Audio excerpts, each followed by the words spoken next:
The chandeliers of Thornwood Park burned cold that winter evening, their light sharp enough to cut shadows but too sterile to offer warmth. Duke Alaric Viramont stood at the head of the grand dining hall, his silhouette carved against the towering windows that framed a landscape of frozen gardens and skeletal trees. His presence did not fill the room. It crushed it. Servants moved like ghosts, their footsteps muffled by Persian rugs worth more than their lifetimes, their eyes trained on the floor as if meeting his gaze might turn them to stone. He was not a man who commanded respect through warmth or charisma. He commanded it through the unspoken certainty that disobedience would be met with consequences swift and absolute. This was a house ruled by iron precision, where every breath was measured, every word calculated, and every moment existed under the weight of his judgment. Into this suffocating order had come Elowen Hart, a woman of no title, no fortune, no power. Yet her presence disturbed the air like a pebble dropped into still water, sending ripples no one could quite name.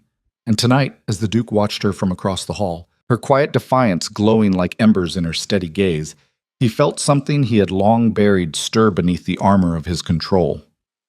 This is the story of a man who believed dominance was survival, and the woman who forced him to question everything he had built. Stay with me until the end, drop a comment with the city you are watching from, and let me know if you see what I see, because this tale does not follow the rules you expect. Hit that like button if you are ready for something raw, something real, something that will leave you breathless. The estate stretched across 2,000 acres of English countryside, a monument to centuries of Viramont supremacy. Thornwood Park was not merely a residence, it was a statement. Its limestone facade rose 4 stories high, crowned with battlements that had once withstood sieges during the Wars of the Roses. Now they stood as relics of a power that no longer needed swords to enforce itself. The Duke required only his name, his reputation, and the glacial precision with which he dismantled anyone foolish enough to challenge him. Alaric Viramont was 42 years old, though his face carried the weight of a man who had lived twice that. Battle scars traced his jaw and temple.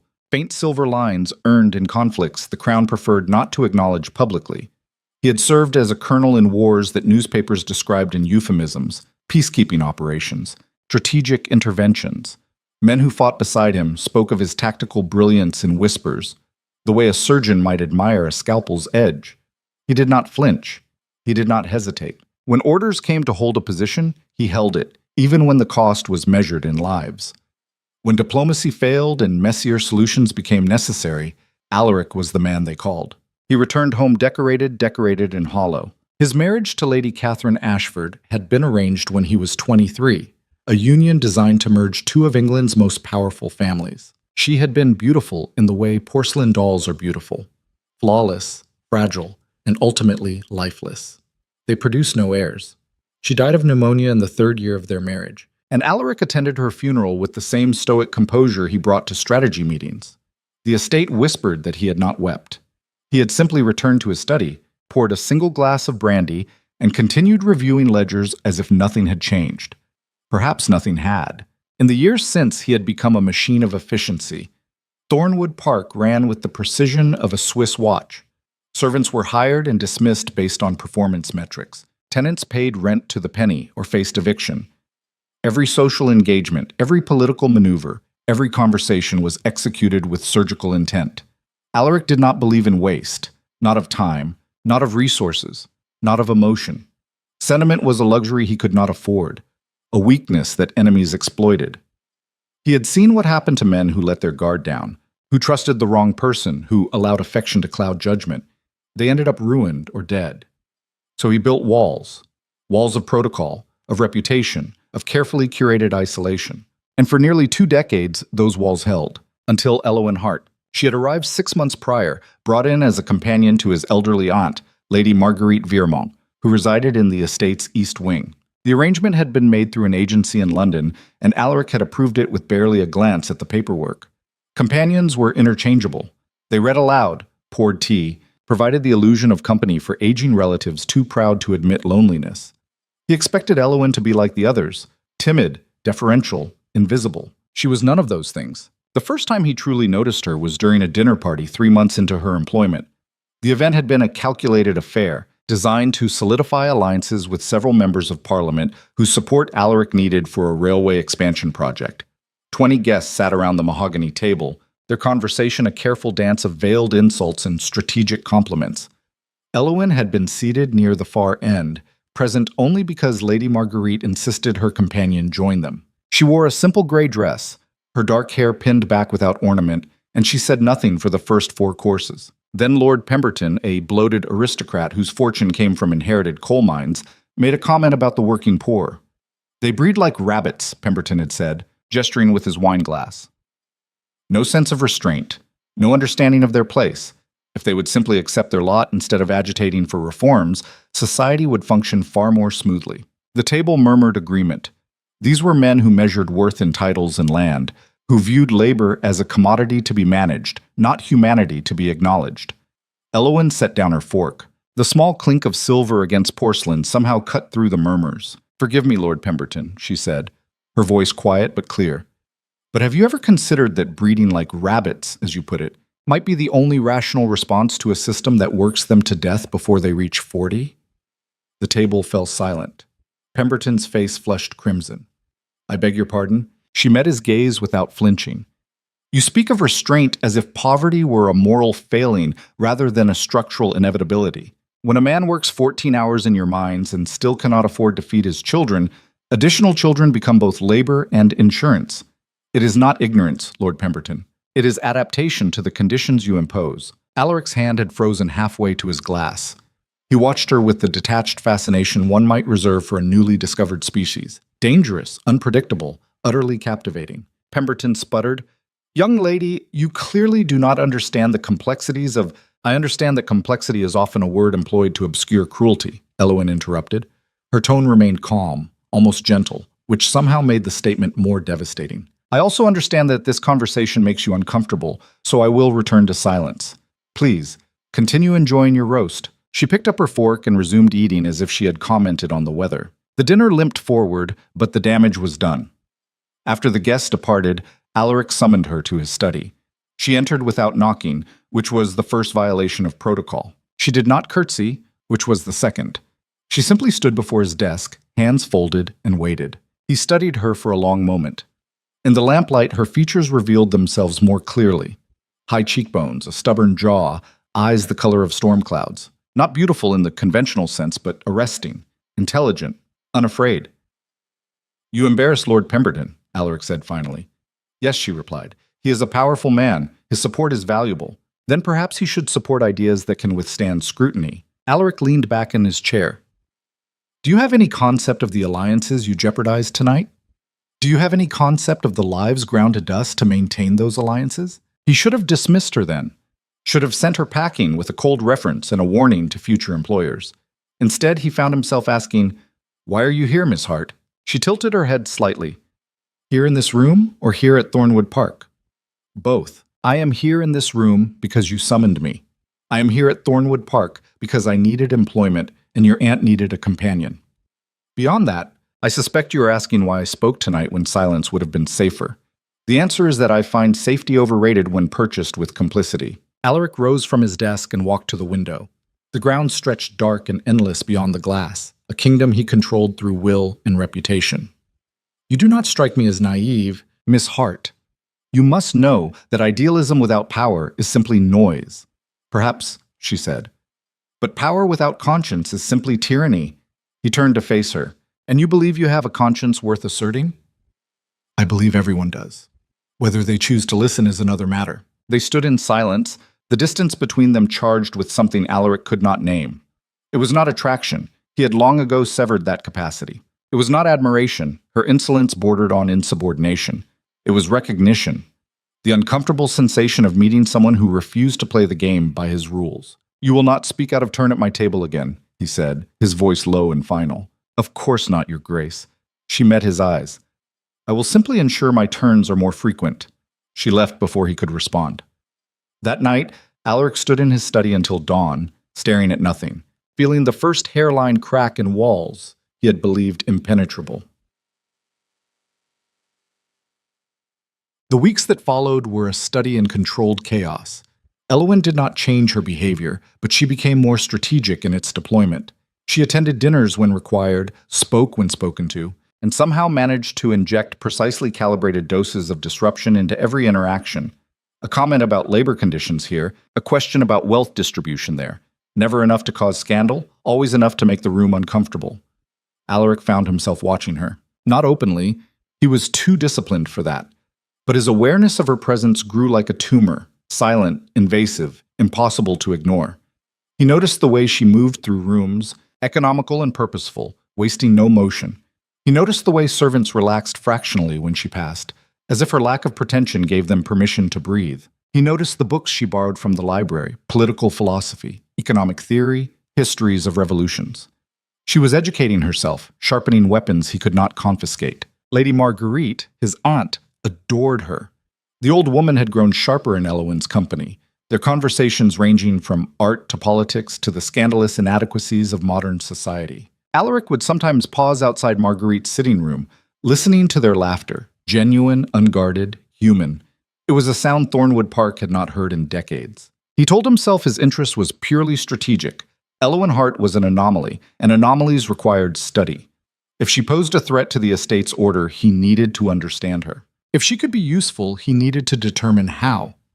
Emotion did not enter the equation. Emotion was irrelevant, but then came the incident with the stable boy. Thomas was 15, the son of one of the groundskeepers, and he had been caught stealing food from the kitchen. The head butler, Mr. Graves, brought the matter to Alaric's attention with the expectation of standard punishment, dismissal of both the boy and his father, public humiliation to discourage future theft. Thornwood Park did not tolerate dishonesty. Precedent was clear. Alaric was reviewing the case in his study when Eloin knocked. Actually knocked, this time. "Enter," he said. She stepped inside, closing the door behind her. "I understand you are considering dismissing Thomas Kelly and his father." "You understand correctly. May I ask why?" Alaric set down his pen. "He stole from the estate. The reason is self-evident. He took bread," Eloin said. 3 loaves over the course of a week. His mother is ill. His father's wages, which you control, are insufficient to cover both rent on the cottage you lease to them and the cost of feeding a family of 6 while paying for medicine. Theft is theft, Miss Hart. If I excuse it for sympathetic circumstances, I invite chaos. Every servant with a sob story will believe rules do not apply to them. She walked to his desk, her movements controlled but radiating intensity. "You speak of chaos as if compassion were its progenitor, but I have seen what true chaos looks like, Your Grace. It is not a fed child. It is a desperate one. It is a father so broken by fear of losing employment that he watches his family starve rather than risk asking for help. That is the chaos your system creates. My system, as you call it, keeps this estate functional. It employs over 200 people. It sustains tenant farmers, local businesses, an entire community. Without discipline, it collapses. Without humanity, it is already collapsed. You are simply ruling over a corpse." Alaric stood, his hands flat on the desk. "You overstep, Miss Hart." "Then dismiss me," she shot back. "Add me to the list of people sacrificed to maintain your precious order. But before you do, ask yourself what you are actually preserving. Is it the estate, or is it simply the illusion that control can substitute for connection?" They stood face to face across the expanse of mahogany, the air between them crackling. "What would you have me do?" he asked, his voice dangerous and quiet. "Give the boy a medal? Throw open the storerooms and invite the countryside to help themselves? I would have you recognize that power used only to punish is not power at all. It is cowardice dressed in authority." Alaric's jaw tightened. "Get out. Not until you answer my question. What will you do about Thomas?" He could have her forcibly removed, could end this conversation with a word. Instead, he heard himself say, "The boy will be reassigned to the stables under supervision. His father's wages will be reviewed. The bread will be deducted from my personal household account, not theirs. Is that sufficient, Miss Hart?" She searched his face for a long moment. "It is a beginning." "Then consider this conversation concluded." She turned to leave, paused at the door. "Your Grace?" "Thank you." The door closed softly. Alaric stood alone in his study, pulse elevated, mind churning.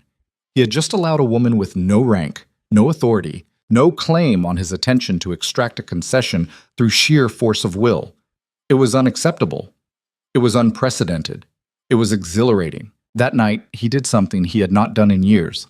He poured himself a second glass of brandy, sat by the fire, and allowed himself to think about Eloin Hart not as a problem to be managed, but as a woman he wanted to understand. The realization settled over him like a shroud.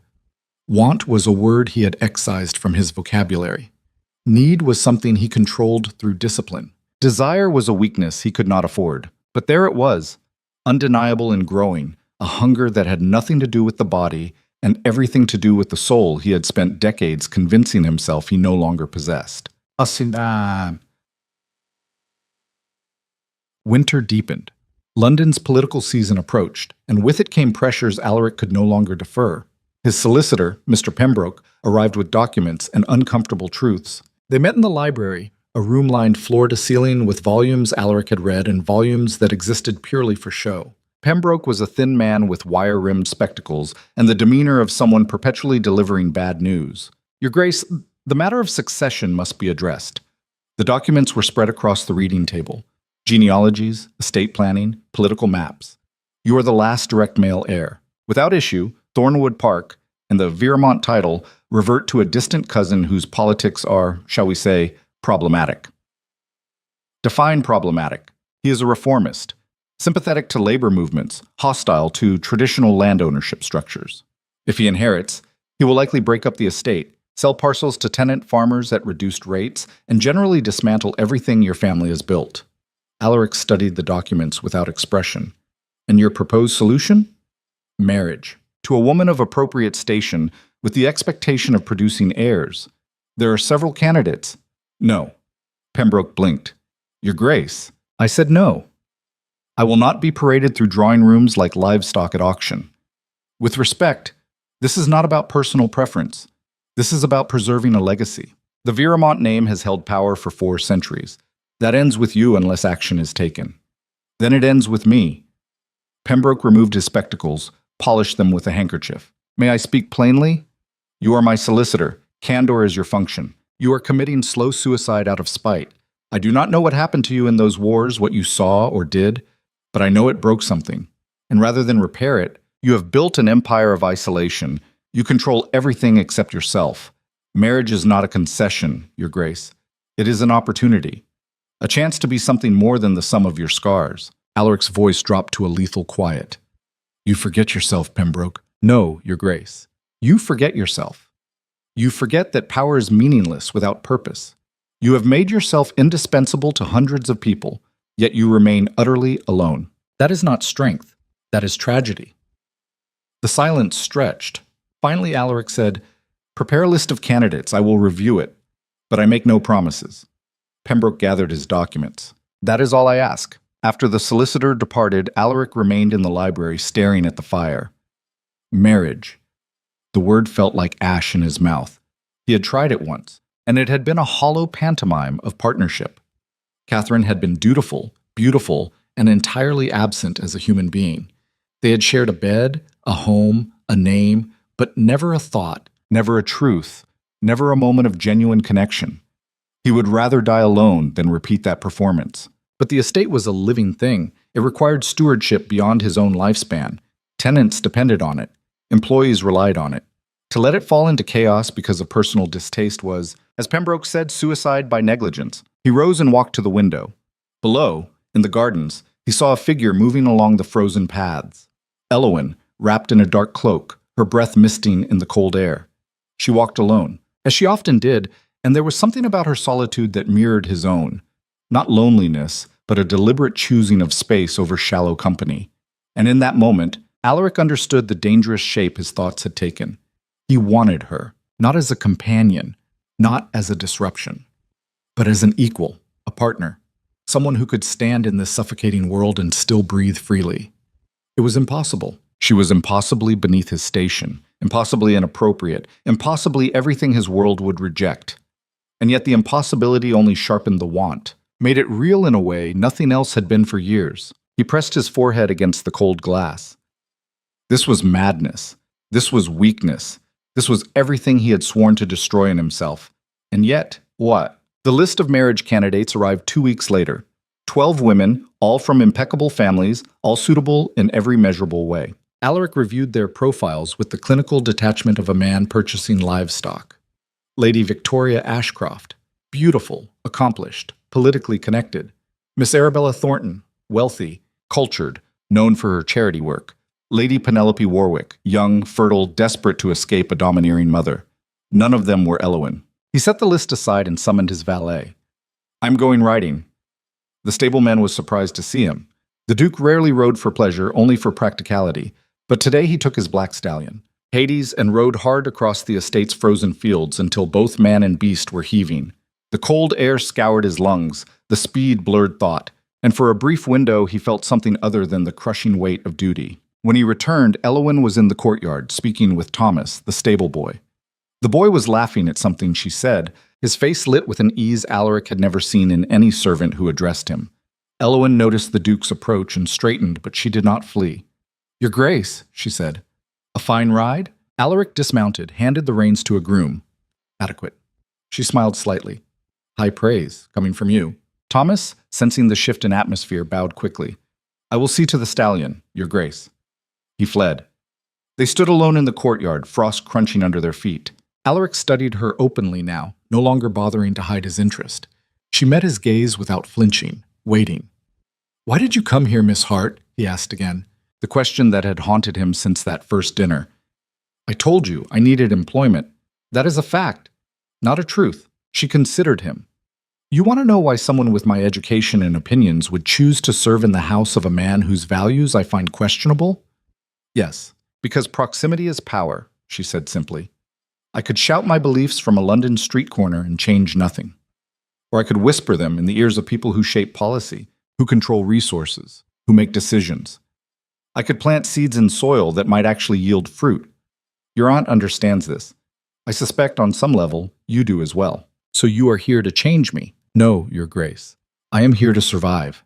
If that survival requires occasionally challenging men who have forgotten their humanity, so be it. But I have no illusions about my capacity to change anyone who does not wish to be changed. And if I wish to be changed." The question hung between them, dangerous and raw.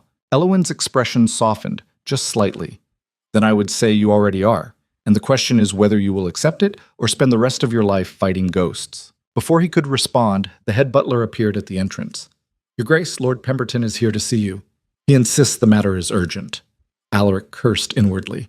Of course it was. The railway vote was approaching, and Pemberton's support was critical. He looked at Elowin.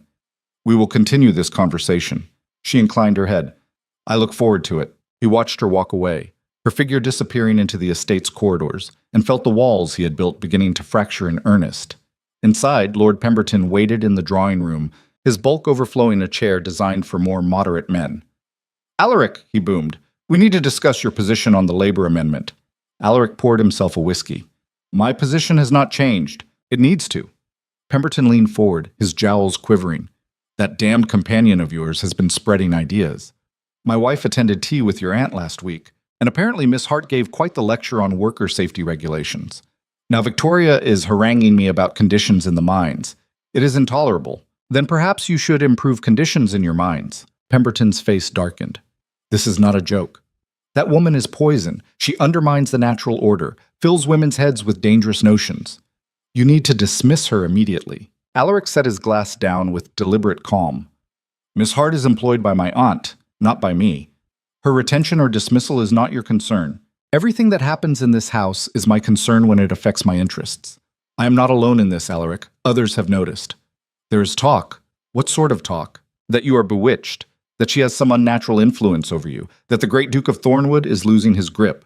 Alaric smiled, and it was not a pleasant expression. "Tell me, Pemberton, when have I ever given a damn what people say? When they're saying it costs you votes. The railway expansion requires unanimous support from our coalition. If you alienate allies over some lowborn agitator, choose your next words carefully." Pemberton swallowed but pressed on. "She is beneath you in every conceivable way. Marrying her would be catastrophic. And do not tell me you have not considered it. I see how you look at her." Alaric stood. "This conversation is over. See yourself out." "Damn it, man, be reasonable." Pemberton rose as well, his voice rising. "You cannot throw away everything for a woman you cannot even introduce in proper society without inviting ridicule. I do not recall asking your permission. Then you are a fool. A dangerous, deluded fool. And when this inevitably destroys you, do not expect sympathy from those of us who warned you." Pemberton stormed out, slamming doors in his wake. Alaric remained standing, his hands clenched, his mind racing. The confrontation had clarified one thing. The world he inhabited would never accept what he wanted. The aristocracy, the alliances, the carefully maintained structures of power, all of it rested on conformity, on maintaining lines that had been drawn centuries ago. Elwyn Hart obliterated those lines simply by existing, and Alaric Viermont, Duke of Thornwood, a man who had spent his entire life enforcing rules, suddenly understood that the only rule that mattered was the one he made for himself. That night he found her in the library. She was reading by lamplight, curled in one of the high-backed chairs, looking more at home among the books than anyone he had ever seen. She glanced up as he entered. "Your Grace, I assumed you would be occupied with Lord Pemberton's tantrum." He sat across from her. "You heard. The entire West Wing heard. He has a remarkable capacity for volume. He came to demand your dismissal. And what did you tell him? That it was none of his concern." Alaric leaned back. "He also accused me of being bewitched by you." Elwyn closed her book. "Are you?" The question was direct, unflinching. Alaric met her eyes. "I do not believe in witchcraft, Miss Hart, but I do believe you have disrupted something I thought permanent. Whether that is magic or simply honesty, I cannot say." "Why are you telling me this?" "Because I am tired of pretending. Because every conversation I have had today has been theater, performance, strategy. And I find I crave one moment of truth before I return to the stage." She set the book aside. "What truth do you want, Your Grace?" He hesitated, then plunged forward.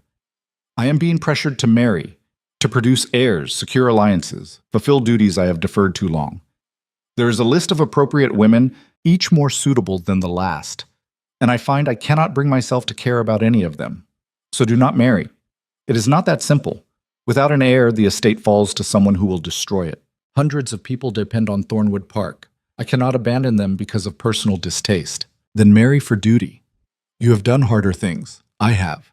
But I find I am no longer willing to accept hardship as inevitable." He leaned forward. "You asked me once if I had a conscience worth asserting.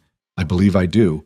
And it is telling me that marrying someone I cannot respect, cannot connect with, cannot even tolerate for the sake of preserving a system I no longer believe in entirely would be the greatest act of cowardice I could commit." Elwyn studied him for a long moment. "What are you asking me, Alaric?" The use of his first name, stripped of title, felt like a door opening. "I'm asking if you believe connection is possible. If two people from entirely different worlds can build something real, something that does not require one of them to obliterate who they are. I'm asking if you think I am capable of being more than what I have been. I think you are capable of anything you choose to be. The question is whether you are brave enough to choose. And if I choose you?" The room fell silent. Elwyn rose, walked to the window. Outside, snow had begun to fall, soft and relentless. When she spoke, her voice was steady but edged with something fragile. "If you choose me, you choose war. Your peers will despise you. Your alliances will fracture. Every decision you make will be scrutinized through the lens of whether that low-born woman influenced it. You will be mocked, challenged, possibly ostracized. And I will not make it easy, Alaric. I will not become some docile ornament to smooth the transition. If you want me, you get all of me. Opinions, defiance. Everything you find inconvenient." "Good." She turned, surprised. "Good? I do not want easy. I have had easy. It nearly killed me." He stood, crossed the room until they were inches apart. "I want real. I want someone who will call me out when I'm wrong, who will fight me when I deserve it, who will not let me retreat into the cold machinery I've made of my life. I want you, Elwyn Hart, and I am willing to burn down everything I have built to have you." Her eyes searched his face. "You do not know what you are saying. I have never been more certain of anything." They stood in the snow-lit darkness, the distance between them charged with possibility and terror. And then Elwyn did something that shattered the last of his control. She reached up and touched his face, her fingers tracing the scar along his jaw. "Then choose," she whispered. "But do it knowing there's no going back." Alaric caught her hand, held it against his cheek. "I am already past the point of return." And there, in the library where he had spent countless nights alone, surrounded by the ghosts of knowledge and the weight of history, Duke Alaric Viermont made a decision that would redefine his world. He leaned down and kissed Elwyn Hart, not with the tentative uncertainty of a man testing waters, but with the absolute certainty of someone who had finally found something worth the cost. When they broke apart, she smiled. "Tomorrow, this becomes real. Tomorrow, the consequences begin. Let them come." Tatik. But tomorrow came faster and harsher than either anticipated.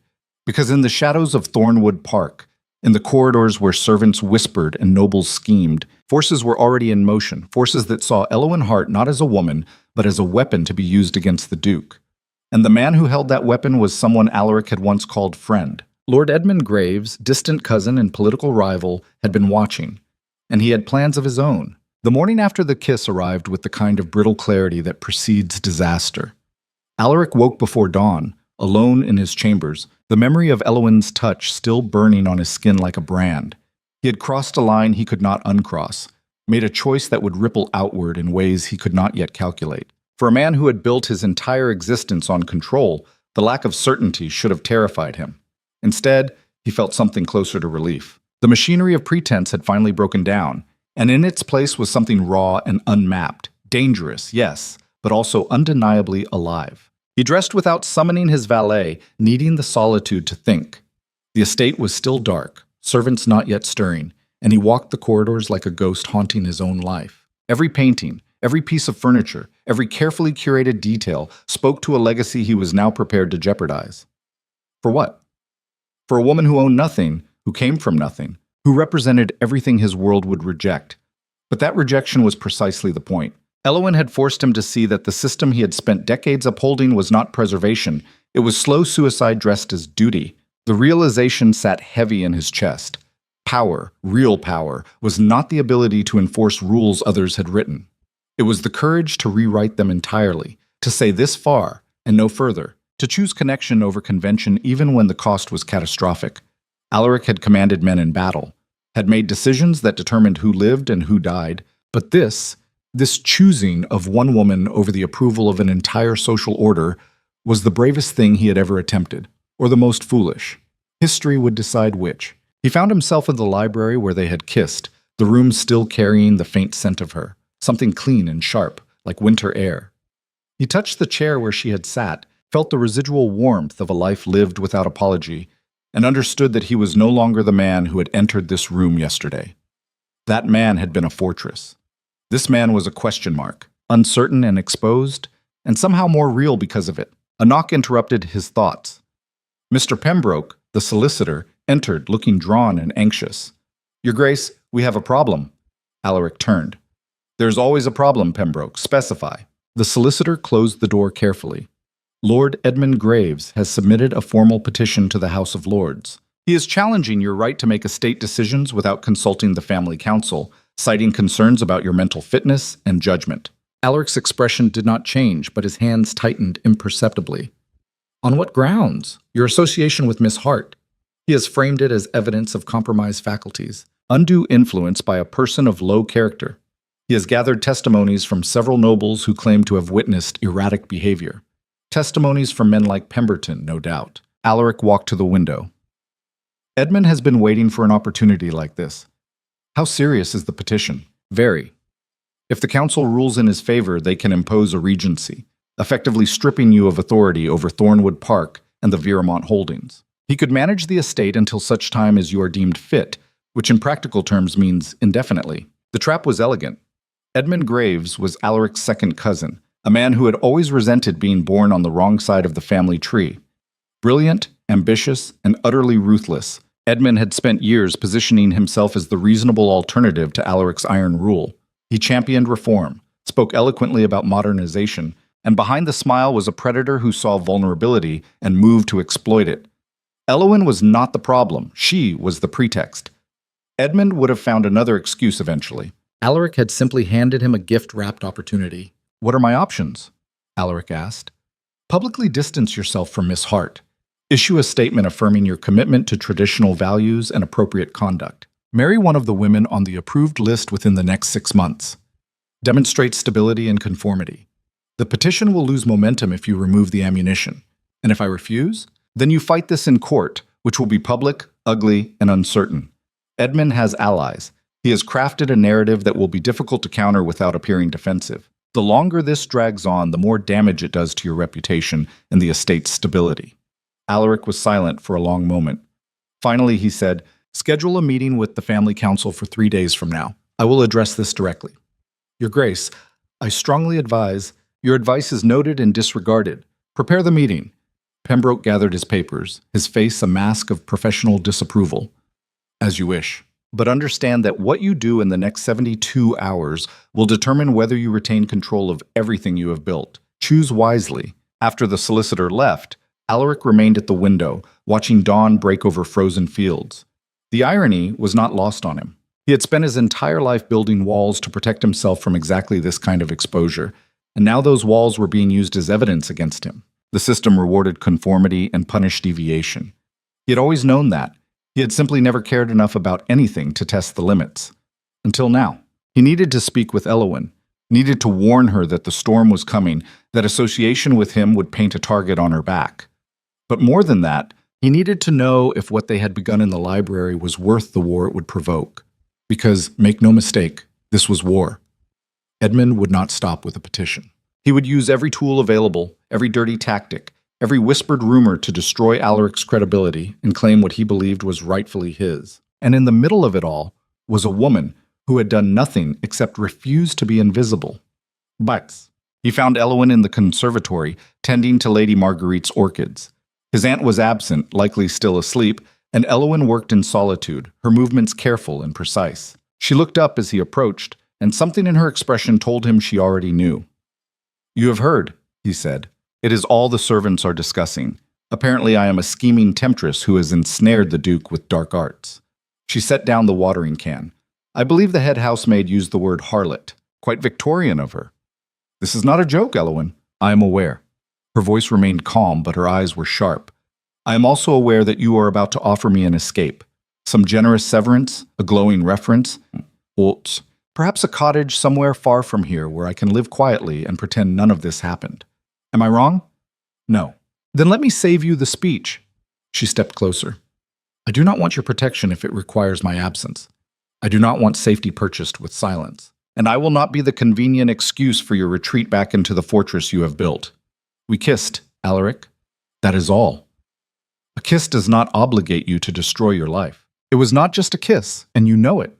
Then what was it?" He struggled for words. This man who commanded through certainty and precision. It was a declaration, a refusal to continue pretending that duty and isolation are sustainable. It was me finally admitting that I would rather lose everything than spend the rest of my life in the mausoleum I have made of Thornwood Park. Beautiful words.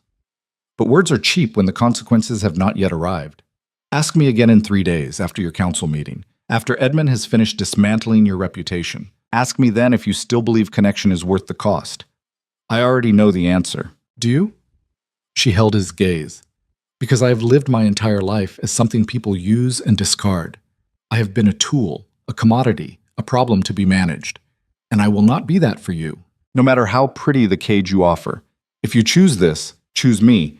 It cannot be a whim or a rebellion. It has to be because you genuinely believe two people can build something real in the ruins of what you are about to burn down. I do believe that. Then prove it. Not with grand gestures or dramatic pronouncements.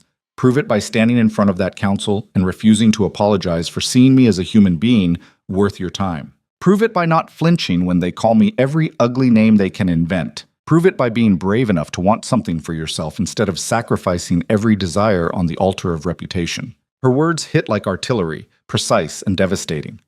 Alaric realized in that moment that Elowen Hart was not someone who needed saving. She was someone who would burn the world down beside him if he gave her reason to, and refused to blink when the flames rose. She was not a damsel, she was a force. 3 days, he said. Give me 3 days to dismantle Edmund's move and secure the estate. Then we will decide what comes next. Together. Together implies equality. Can you actually live with that, or is this still fantasy? I do not know. His honesty surprised even himself. I have never tried, but I am willing to fail trying rather than succeed at the half-life I have been living. Something shifted in her expression, a wall coming down. All right, 3 days. But Alaric, if you waver, if you choose the comfortable lie over the hard truth, I will leave. Not out of spite, but because I refuse to watch someone I care about destroy themselves slowly when a clean break would be kinder. You care about me. A faint smile touched her lips. Against my better judgment? Yes. You are arrogant, controlling, emotionally repressed, and your idea of compromise is letting someone speak before you overrule them. But beneath all that ice, There is a man who saved a stable boy because he could not bear to be the villain of someone's story. So yes, I care, which is why I will not enable your self-destruction by staying if you choose cowardice over courage. He wanted to kiss her again, to seal the agreement with something tangible, but servants could be watching, and every action now would be ammunition. Instead, he simply nodded. 3 days. 3 days. The next 72 hours were a masterclass in political warfare. Edmund Graves did not wait for the council meeting to launch his assault. He moved with the precision of someone who had been planning this for years, weaponizing every connection, every favor owed, every piece of gossip that could be twisted into scandal. The first salvo came through the newspapers. The London Chronicle, a publication Edmund Pardoned through Shell Investments, ran a front-page story speculating about the Duke of Thornwood's unusual relationship with a household companion. The article was careful to avoid outright defamation, instead relying on insinuation and anonymous sources. Friends close to the Duke expressed concern about his recent behavior. Questions arise about the influence of staff members who may not have His Grace's best interests at heart. It was poison wrapped in concern, and it spread through drawing rooms and clubs like plague. Alaric's allies began to waver. Lord Hastings, who had supported the railway expansion, sent a carefully worded letter suggesting perhaps it would be best to postpone the vote until the current difficulties were resolved. Lady Thornbury, a formidable political operator who had once called Alaric the most reliable man in England, declined an invitation to dinner without explanation. One by one, the network of relationships Alaric had cultivated through decades of meticulous effort began to fray. Pembroke delivered hourly updates, each one grimmer than the last. Edmund has secured commitments from 4 of the 7 council members. He is promising them influence over estate decisions, modernization initiatives they have wanted for years. He is painting you as an obstacle to progress, a relic clinging to power out of pride. And the other 3? Alaric asked, undecided, waiting to see which way the wind blows.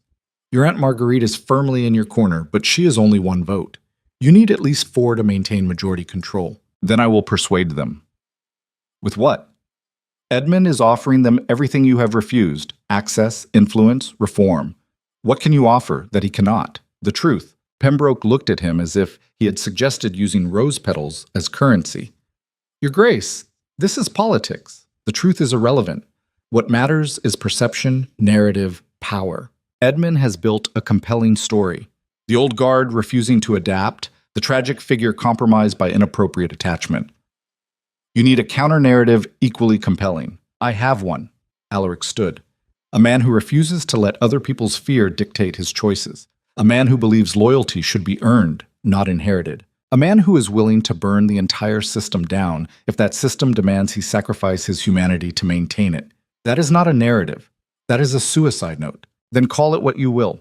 But I am done playing by rules designed to ensure people like Edmund can manipulate their way into power while people like Elowin are dismissed as inconvenient. The solicitor closed his briefcase with a snap. I have served your family for 30 years. I have never seen you like this. I do not know if it is madness or clarity, but I know it terrifies me. Good. It should, because what comes next will require something more dangerous than strategy. It will require honesty. Us. The night before the council meeting, Lady Marguerite summoned Alaric to her chambers. His aunt was 83, sharp as a blade despite her years, and the only family member who had ever spoken to him without either fear or ambition coloring the words. She sat in her favorite chair, Elowin reading aloud from a political treatise. When Alaric entered, Marguerite waved her hand. Give us the room, dear. Elowin rose, squeezed the old woman's shoulder, and left without meeting Alaric's eyes. The door closed softly. Sit, Marguerite commanded. Alaric obeyed. You're going to do something monumentally stupid tomorrow, are you not? I'm going to tell the council the truth, which is that I refuse to apologize for caring about someone they deem beneath me, that I will not marry a woman I do not respect, simply to produce heirs for an estate that will survive long after I am dead, that I am choosing to live like a human being instead of a monument. Marguerite studied him for a long moment. You love her. It was not a question, but Alaric answered anyway. I do not know. I know I feel more alive in her presence than I have in 20 years. I know that the thought of going back to the cold machinery of my previous existence is unbearable. Whether that is love or simply desperation, I cannot say. It is both. His aunt smiled. Love is always partly desperation, The desperation to be known, to be seen, to matter to someone in a way that transcends function. You have spent your entire life being useful, Alaric. Useful to your country, useful to your estate, useful to the social order. But useful is not the same as cherished. Eowyn sees you, not the Duke, not the war hero, not the administrator. She sees the damaged man beneath, and she chooses to stay anyway. That is either love or its closest cousin. Edmund will destroy me for it, possibly. Or you will destroy him. The outcome is less certain than you think. She leaned forward. Let me tell you something about Edmund Graves. He is brilliant, charming, and utterly empty. He wants power not because he believes in anything, but because he believes in nothing. People without conviction can be incredibly dangerous because they will say or do anything to achieve their goals. But they are also brittle. When challenged by someone who actually stands for something, they crack. You are telling me to fight. I am telling you that if you retreat now, you will spend the rest of your life wondering what might have been. And that particular hell is worse than any scandal Edmund can manufacture. She reached over and patted his hand. Your parents would have hated this. They believed in order, hierarchy, the divine right of breeding. I found them insufferable. You are more interesting when you are breaking rules than when you are enforcing them. Alaric felt something tight in his chest loosen. Thank you. Do not thank me yet. Thank me when you are still standing after tomorrow. Now go. You need rest. Wars are won by people who show up clear-eyed. He kissed her forehead and left. In the hallway, he found Eowyn waiting, leaning against the wall like she had been there the entire time. She told you to fight, did she not? Eowyn said. She told me I was more interesting when breaking rules. Wise woman. Eowyn pushed off the wall. For what it is worth, I agree. The version of you that follows orders is competent but dull. The version that questions them is someone I want to know. Even if it destroys me? Especially then. Destruction is just transformation by another name. Sometimes you have to burn down the old growth to make room for something new. They stood in the dim hallway, and Alaric was struck again by the strangeness of this connection. She should have been terrified. Her livelihood, her safety, her entire future hung in the balance. Instead, she was calm, centered, as if she had already accepted the worst and found peace in it. That kind of courage was not taught. It was forged in fires he could only imagine. What will you do if I lose tomorrow? He asked. Survive. I always have. She met his eyes. But I will miss you. I will miss the possibility of what we might have built. It is not lost yet. No. But tomorrow will tell us whether it is possible. She turned to leave, paused. Alaric, whatever happens, do not compromise for me. Do not soften your position to spare me embarrassment or protect me from consequences. I chose to be here. I chose to speak. I chose to care about a man who probably should have remained an ice sculpture. Own your choices as fiercely as I own mine, and we will be fine. Waver, and I will never forgive you. Then it was her footsteps fading down the corridor, and Alaric alone with the weight of what tomorrow would demand. The council convened at noon in the estate's formal meeting room, a space that had witnessed 3 centuries of Viramont family decisions. 7 people sat around the oak table. Lady Marguerite, Lord Edmund Graves, Sir Reginald Ashford, Lady Constance Viramont, Mr. Harold Finch, Lord Pemberton, and Dame Elizabeth Thornberry. Each represented a branch of the family or a critical alliance, and each had the power to vote on matters of estate governance. Alaric entered last, dressed in the formal attire expected of such proceedings, his expression unreadable. Edmund was already holding court, his charm deployed like a weapon, making small talk and building rapport. When Alaric took his seat at the head of the table, the room fell silent. Sir Reginald, acting as neutral arbiter, cleared his throat. We convene to address Lord Edmund Graves's petition regarding the Duke's capacity to manage estate affairs without council oversight. Lord Graves, you have the floor. Edmund stood every inch the reasonable reformer. Thank you. Let me begin by saying this brings me no pleasure. The Duke and I have had our differences, but I respect his service and his dedication. However, recent events have raised concerns that cannot be ignored. He paused for effect. The Duke has formed an inappropriate attachment to a household employee, a woman of no standing or qualification, and this attachment has begun to influence his judgment. Marguerite's voice cut through the room like a whip. Define inappropriate. Edmund smiled. My dear aunt, the Duke has been seen spending considerable time alone with Miss Hart, has altered estate policies based on her suggestions, and has alienated key political allies by defending her behavior. This is not a man in full control of his faculties. This is a man compromised. Lord Pemberton nodded. I can attest that the Duke refused to dismiss Miss Hart even when her presence damaged critical negotiations. His behavior was erratic, defensive, and ultimately harmful to estate interests. Alaric remained silent, his gaze steady. Edmund continued, warming to his theme. I propose that the Council assume temporary oversight of major estate decisions until such time as the Duke demonstrates renewed stability. This is not punishment, it is protection. Protection of the estate, the tenants, the legacy we all share. And who would manage these decisions? Marguerite asked. You, I presume. A committee, Edmund said smoothly, of which I would be part, yes. But ultimate authority would rest with the Council, not any individual. How democratic. Marguerite's sarcasm could have stripped paint. Tell me, Edmund, how long have you been planning this particular coup? This is not a coup. This is responsible governance in response to concerning behavior. Sir Reginald intervened. Duke Viremont, you have remained silent. Do you wish to respond? Alaric stood slowly, every eye in the room fixed on him.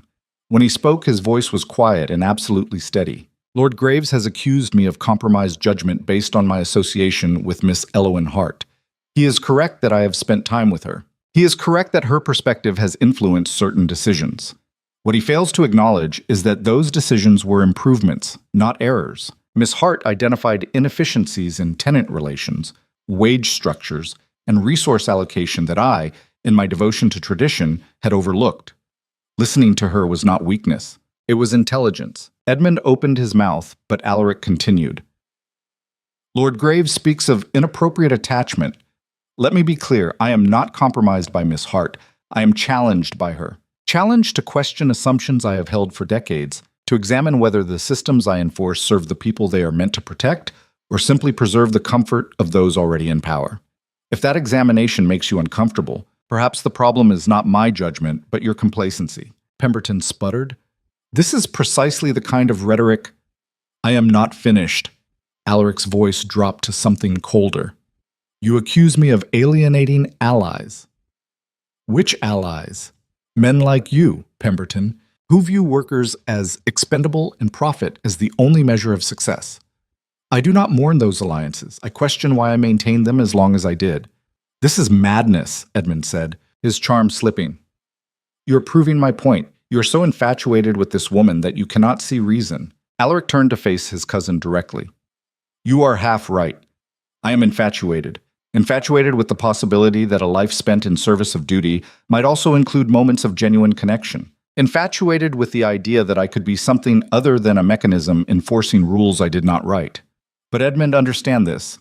My feelings for Miss Hart do not diminish my capacity to lead. They enhance it. Because for the first time in my life, I am making decisions based on what I believe is right, not what is expected. The room erupted. Pemberton and Edmund shouting about impropriety, Marguerite clapping slowly, the others shifting uncomfortably. Sir Reginald banged his gavel. Order! We will have order! When silence returned, Lady Constance, who had been quiet until now, spoke. Your Grace, are you asking this council to approve of your relationship with a servant? No. Alaric met her gaze. I am telling you that my personal life is not subject to committee review. You may vote on my competence to manage the estate. You may evaluate my decisions on their merits. But you do not get to dictate whom I care about or why. Edmund saw the opening and took it. Then you refuse to distance yourself from Miss Hart? Completely. You refuse to pursue a traditional marriage alliance? Absolutely. Then you leave us no choice. Edmund looked around the table. I call for an immediate vote. All in favor of imposing council oversight on the Duke's authority indicate by show of hands. Pemberton's hand shot up. Edmund's followed. Mr. Finch, a banker who valued stability above all, raised his hesitantly. 3 votes. Marguerite's hand remained down. Dame Elizabeth, who had been silent, studied Alaric for a long moment, then shook her head. 2 against. It came down to Sir Reginald and Lady Constance. The tiebreakers. Sir Reginald sighed. I have known the Duke since he was a boy. I have watched him transform this estate into a model of efficiency. I do not agree with all his choices, but I cannot in good conscience declare him unfit based on what amounts to personal disapproval. He lowered his hand. I vote no. 4-3. The petition would fail unless Lady Constance sided with Edmund. The room held its breath. Lady Constance was 68, a widow who had managed her own holdings with ruthless competence. She looked at Edmund, then at Alaric. Lord Graves speaks of tradition and propriety, she said slowly.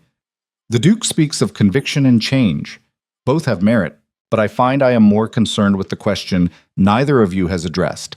Not whether the Duke is compromised, but whether this council should have the power to overrule individual judgment at all. We are not a democracy. We are a family trust. And trusts require trust. She turned to Alaric. Your Grace, I do not approve of your choices. I find them reckless and potentially damaging, but they are yours to make. I will not vote to strip you of authority simply because you have chosen an unconventional path. Her hand remained down. The petition failed. 4 votes against, 3 in favor. Edmund's face went white, then red. This is not over. Yes, Alaric said quietly. It is. You made your move. You lost. Accept it with whatever grace you can muster and move on. You have destroyed your reputation for a woman who will abandon you the moment the novelty wears off. You are a fool, perhaps.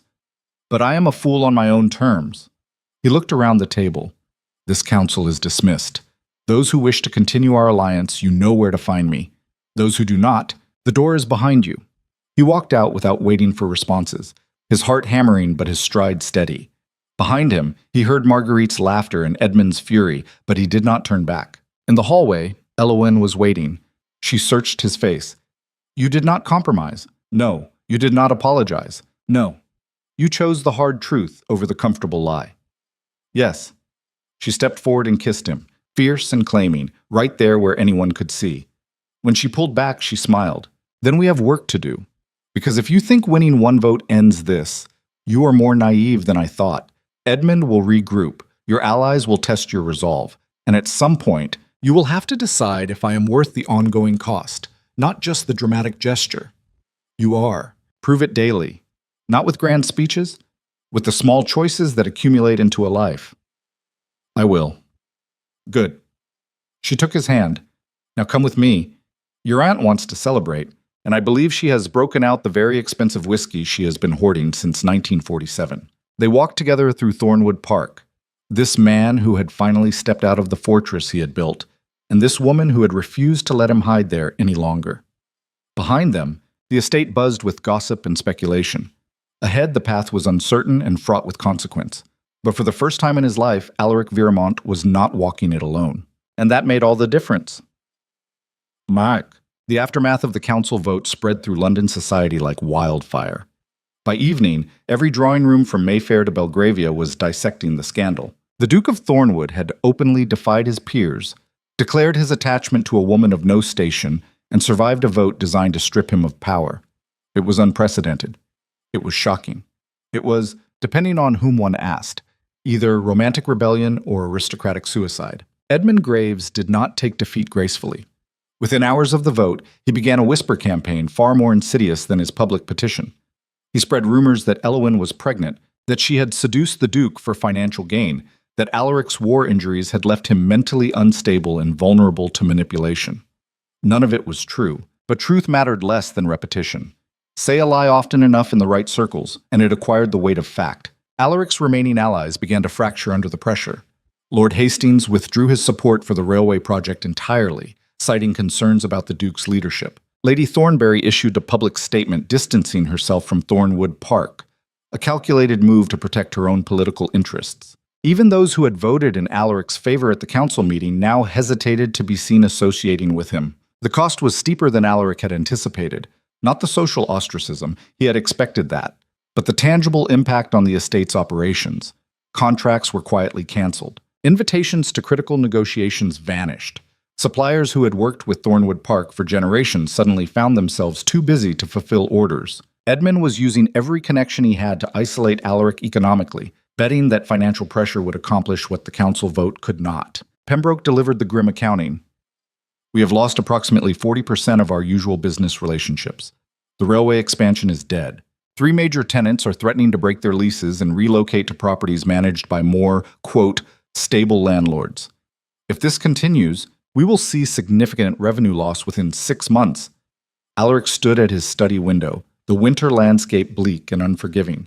Can we sustain operations independently? For a time, but not indefinitely. The estate operates on a network of interdependencies. Cut enough threads, and the whole fabric unravels. He paused. Your Grace, it is not too late to mitigate this. A public statement, a commitment to propriety, even a strategic engagement to one of the approved candidates would go a long way toward no. Then you are choosing principle over survival. I am choosing to survive as someone I can respect. There is a difference. Pembroke closed his ledger. Then I hope Miss Hart is worth bankruptcy. After the solicitor left, Alaric allowed himself a moment of doubt. He had gambled everything on a belief that connection mattered more than convention, but belief did not pay wages or maintain infrastructure. If the estate collapsed, hundreds of people would suffer: tenants, servants, workers whose livelihoods depended on Thornwood Park's stability. Was his personal fulfillment worth their collective hardship? The door opened without knocking. Elwyn entered, took one look at his face, and understood. You are wondering if you made a mistake, she said. I'm wondering if my selfishness will destroy innocent people. She walked to him, took his hands. Listen to me carefully. What Edmund is doing is not your fault. You did not create a system where one man can weaponize social pressure to starve an estate. You did not build an economy where reputation matters more than capability. You inherited that system, and now you are trying to change it, and the system is fighting back. That is not selfishness. That is courage. Courage does not pay bills. No. But neither does cowardice. If you retreat now, you teach everyone watching that power is maintained through conformity, that anyone who steps out of line can be crushed. Is that the lesson you want to leave? He looked at her, this woman who had nothing to lose but chose to stand beside him anyway. You are remarkably calm for someone whose future is evaporating. I told you, I have always survived. But Alaric, you need to understand something. I did not stay because I thought this would be easy. I stayed because I thought it would be real. If you are going to fall, fall fighting for something that matters. Do not fall because you are too afraid to keep standing. Her words steadied him. He pulled her close, felt her heartbeat against his chest, and made a decision. We are not falling, we are adapting. Over the next week, Alaric systematically rebuilt his network from the ground up. Instead of courting the London aristocracy, he reached out to industrialists, reformers, and entrepreneurs, people who valued innovation over tradition. He negotiated directly with workers and tenants, offering them stakes in estate improvements rather than simply extracting rent. He opened Thornwood Park to public tours, generating revenue while demystifying the aristocracy and making the estate a symbol of progressive stewardship rather than feudal excess. It was messy, experimental, and utterly unlike anything a duke had attempted before. And slowly, incrementally, it began to work. Not because society forgave him, but because he stopped asking for forgiveness and started building alternatives. Elwyn was instrumental in the transformation. Her understanding of economic theory, her ability to communicate with people across class lines, her refusal to be awed by tradition, all of it made her an invaluable partner in ways no aristocratic wife ever could have been. They worked side by side, often late into the night, arguing over strategies and laughing at failures, and slowly, imperceptibly, falling in love with the hard work of building something new from the ruins of the old. But Edmund was not finished, and his next move would force Alaric to cross the final line from which there could be no return. The trap came in the form of a wedding invitation. Lord Ashford, a powerful ally of Edmund's, was hosting a society event, the marriage of his daughter to a French aristocrat. It was the social event of the season, and every notable family would attend. The invitation to Alaric was deliberate provocation. Attend without Elwyn, and he would signal that she was shameful, something to be hidden. Bring Elwyn, and he would force a public confrontation in a setting designed to humiliate them both. Elwyn read the invitation over breakfast. This is a trap. Obviously. So we decline. Alaric set down his coffee. If we decline, Edmund wins. He demonstrates that we are afraid, that we know our position is indefensible. Every future confrontation will be built on the precedent that we retreated when challenged. If we attend, we hand him a stage to publicly humiliate us, possibly. Or we hand ourselves a stage to redefine what is acceptable. He looked at her. I will not force you into this, but if you are willing, I believe we should attend, together, and make it impossible for anyone to ignore or dismiss you. You want to parade me in front of the people who despise me? I want to stand beside you in front of people who do not matter and show them that their approval is irrelevant. She studied him for a long moment. You understand this will be brutal. They will say things designed to cut. They will test whether you will defend me or fold under pressure. I know, and if you fold, I will not. You cannot promise that. You do not know what they will say. Then I will promise this. I will not let them make you feel small. Whatever they say, whatever they do, you will leave that ballroom knowing you matter more than every sneering face in that room. Elowen smiled, slow and dangerous. All right, let us go to war. The week before the wedding was spent in preparation. Not the usual kind, gowns and jewels and dancing lessons, but strategy. Alaric coached Elowen on the key players, their alliances and weaknesses. Elowen studied political theory and economic policy, so she could engage in substantive conversation rather than vapid small talk. They rehearsed responses to likely provocations, practiced maintaining composure under pressure, and made a pact. No matter what happened, they would leave together on their terms. The night of the wedding arrived cold and clear. Thornwood Park's carriages pulled up to Lord Ashford's London estate, and Alaric stepped out first, then offered his hand to Elowen. She emerged in a gown of deep emerald green, simple but elegant, her hair pinned back to reveal the sharp intelligence in her eyes. She looked every inch a woman who belonged, not because of breeding, but because she refused to believe she did not. Alaric offered his arm. Ready? No, but let us proceed anyway. They walked into the lion's den together, and every eye in the ballroom turned to watch. The ballroom was a cathedral of wealth and judgment, its vaulted ceilings dripping with crystal chandeliers that refracted light into 1,000 glittering accusations. Silk gowns whispered across marble floors, champagne flutes clinked with the hollow music of performance, and every face turned toward Alaric and Elowen wore the same expression, carefully cultivated shock wrapped in the thin veneer of politeness. This was not merely a social gathering. This was a public execution dressed as celebration, and every person in the room knew it. Lord Ashford greeted them at the entrance, his smile tight enough to crack porcelain. Duke Viermont, he said, his voice carrying just far enough for nearby guests to hear. How unexpected. We were not certain you would attend given the, circumstances. I would not miss the marriage of your daughter for anything, Alaric replied evenly.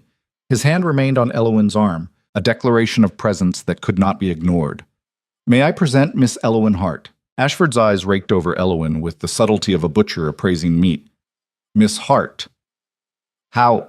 He paused deliberately. Charming. I trust you are enjoying your time at Thornwood Park. Immensely, Elowen said, her voice steady and clear. The Duke has been most gracious in allowing me to contribute to estate improvements. We have implemented several labor reforms that show promising results. How progressive. Ashford's tone suggested he had just smelled something rotten. Do excuse me, I must attend to other guests.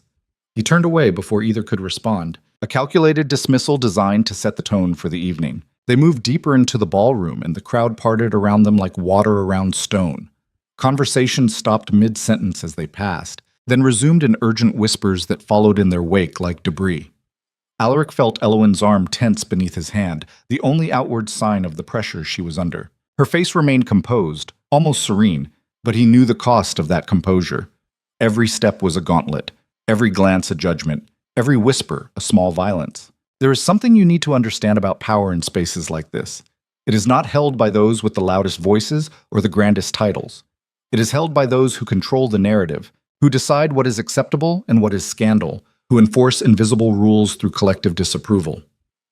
Alaric had spent his entire life operating within those rules, using them to his advantage, leveraging them to maintain authority. Now he was breaking them, and the system was responding the way systems always do when threatened, with coordinated rejection designed to restore order through isolation. They made it halfway across the room before Lady Pemberton blocked their path. She was a formidable woman in her 60s, known for her cutting wit and her ability to socially destroy anyone who crossed her. She looked at Elowen the way one might look at a stain on expensive fabric. Miss Hart, is it? Lady Pemberton said. I do not believe we have been introduced. Then again, I do not typically make the acquaintance of household staff at events of this caliber. Elowen met her gaze without flinching. Then perhaps you should expand your social circle, Lady Pemberton. I have found that limiting oneself to people of similar background often results in remarkably similar thinking, which is to say, limited. The insult landed with surgical precision. Lady Pemberton's face flushed crimson. I beg your pardon? You are pardoned. Elowen smiled, glacial and perfect. Now, if you will excuse us, the Duke and I were just discussing recent developments in agricultural land management. Terribly dull for most, but fascinating if one actually cares about productivity over appearances. They moved past before Lady Pemberton could recover. Alaric heard the woman's outraged sputtering behind them and felt a fierce surge of admiration. Elowen was not merely surviving this assault. She was engaging on her own terms, refusing to be diminished by people whose only weapon was inherited superiority. But the evening was young, and the wolves were circling. Edmund Graves appeared as if summoned by malice itself. He was dressed impeccably, his smile warm and his eyes glacial. "Cousin," he said, clasping Alaric's hand with false bonhomie, "how brave of you to attend. And Miss Hart, looking lovely as always, tell me, do you find these gatherings as tedious as I do? All this pretense and posturing when we could be discussing matters of actual substance." It was a trap disguised as alliance, an attempt to separate Elowen from Alaric by feigning interest in her opinions. Elowen recognized it immediately. "I find them educational," she said. "One learns a great deal about character by observing how people behave when they believe civility provides cover for cruelty." Edmund's smile never wavered. "How perceptive. You must share your observations with me sometime. I am always interested in alternative perspectives." "Alternative to what?" Elowen asked. "To yours or to reality?" The barb struck home. Edmund's eyes hardened, but his tone remained light. "Reality is such a subjective concept. Do you not agree? For instance, some might say the reality is that a duke should marry within his station. Others might argue that individual happiness matters more than social convention. Who is to say which reality is correct?" "The person living it," Elowen said, "not the chorus of voices insisting they know better." Edmund turned to Alaric. "You have found yourself quite the philosopher, cousin. I do hope her wisdom extends to practical matters. Running an estate requires more than idealism. It requires understanding that an estate is made of people, not property," Alaric said quietly. "Something you have never grasped." "I grasp perfectly well. I simply recognize that people, like property, require management. Speaking of which," Edmund gestured across the room, "I believe Lord Hastings wishes to speak with you. Something about the railway contracts you lost. Perhaps he has found a more reliable partner." The jab was designed to remind Alaric of the cost of his choices. Hastings stood near the far wall, deep in conversation with a group of investors, none of whom looked in Alaric's direction. The message was clear. The world was moving on without him, building alliances and opportunities from which he was now excluded. Alaric felt Elowen's hand tighten on his arm. "Ignore him," she murmured. "He is trying to provoke you into reacting." But Edmund was not finished. He leaned in closer, his voice dropping so only they could hear. "I must confess, cousin, I almost admire your commitment to this farce. Most men would have realized by now that passion is a poor substitute for stability. But you have always been stubborn. I suppose that is why you survived the war. Pity it is the quality that will destroy you now." Before Alaric could respond, a commotion near the entrance drew everyone's attention. The crowd parted, and through the gap walked a woman Alaric had not seen in nearly 20 years. Catherine, not dead. Not buried in the family crypt as he had believed for 2 decades. Very much alive, dressed in widow's black that suddenly felt obscene, her face older but unmistakable. His wife, his supposedly deceased wife, standing in Lord Ashford's ballroom like a ghost made flesh. The room went silent. Every eye turned from Catherine to Alaric to Elowen and back again. The scandal unfolding in real time like a play written by a sadistic playwright. Alaric felt the ground shift beneath him. This was not possible. He had seen her death certificate, attended her funeral, mourned in whatever hollow way he was capable of mourning. She had been dead for 19 years. Dead and buried and gone. Yet here she stood, very much alive, and the implications crashed over him like artillery fire. If Catherine was alive, he was still married. If he was still married, everything with Elowen was adultery.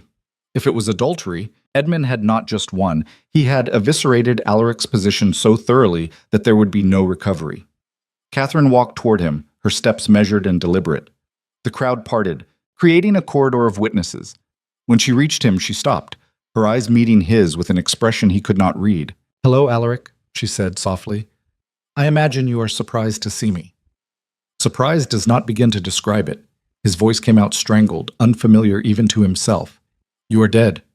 I buried you." "You buried someone," Catherine agreed. "But not me." She looked at Elowen, then back at Alaric. "Perhaps we should speak privately." "This is not a conversation for public consumption." "Everything about this is public consumption," Edmund interjected, stepping forward. "Lady Catherine, may I say what a relief it is to see you restored to us? Your survival is nothing short of miraculous." "Miraculous is one word for it," Catherine said. Her tone was neutral, but something flickered in her eyes. Regret, perhaps, or calculation? Lord Graves, I would prefer to speak with my husband alone. Of course. Edmund bowed slightly. But do understand that certain legal realities must be addressed.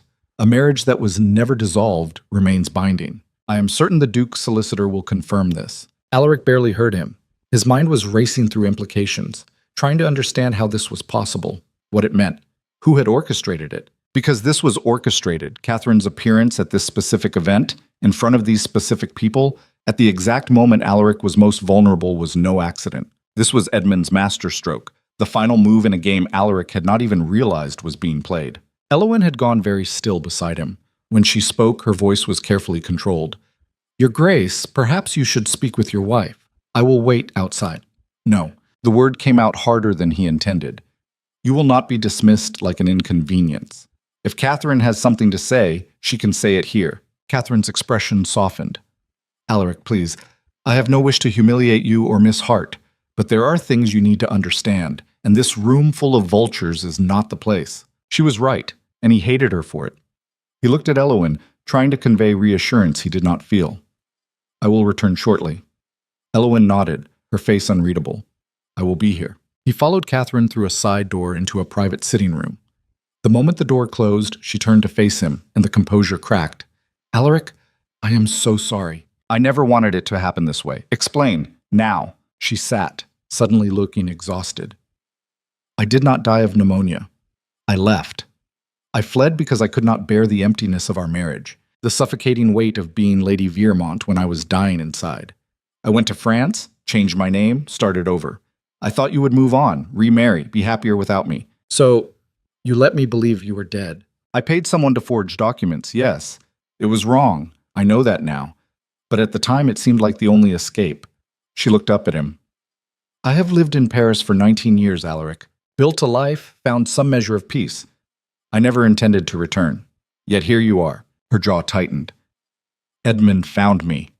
I do not know how, but he did. He showed up at my home 3 weeks ago with photographs, records, proof of my identity. He said if I did not return and reveal myself publicly, he would expose me as a fraud and have me arrested for falsifying death records. He said he would ruin the life I had built unless I cooperated in destroying me. I did not want to.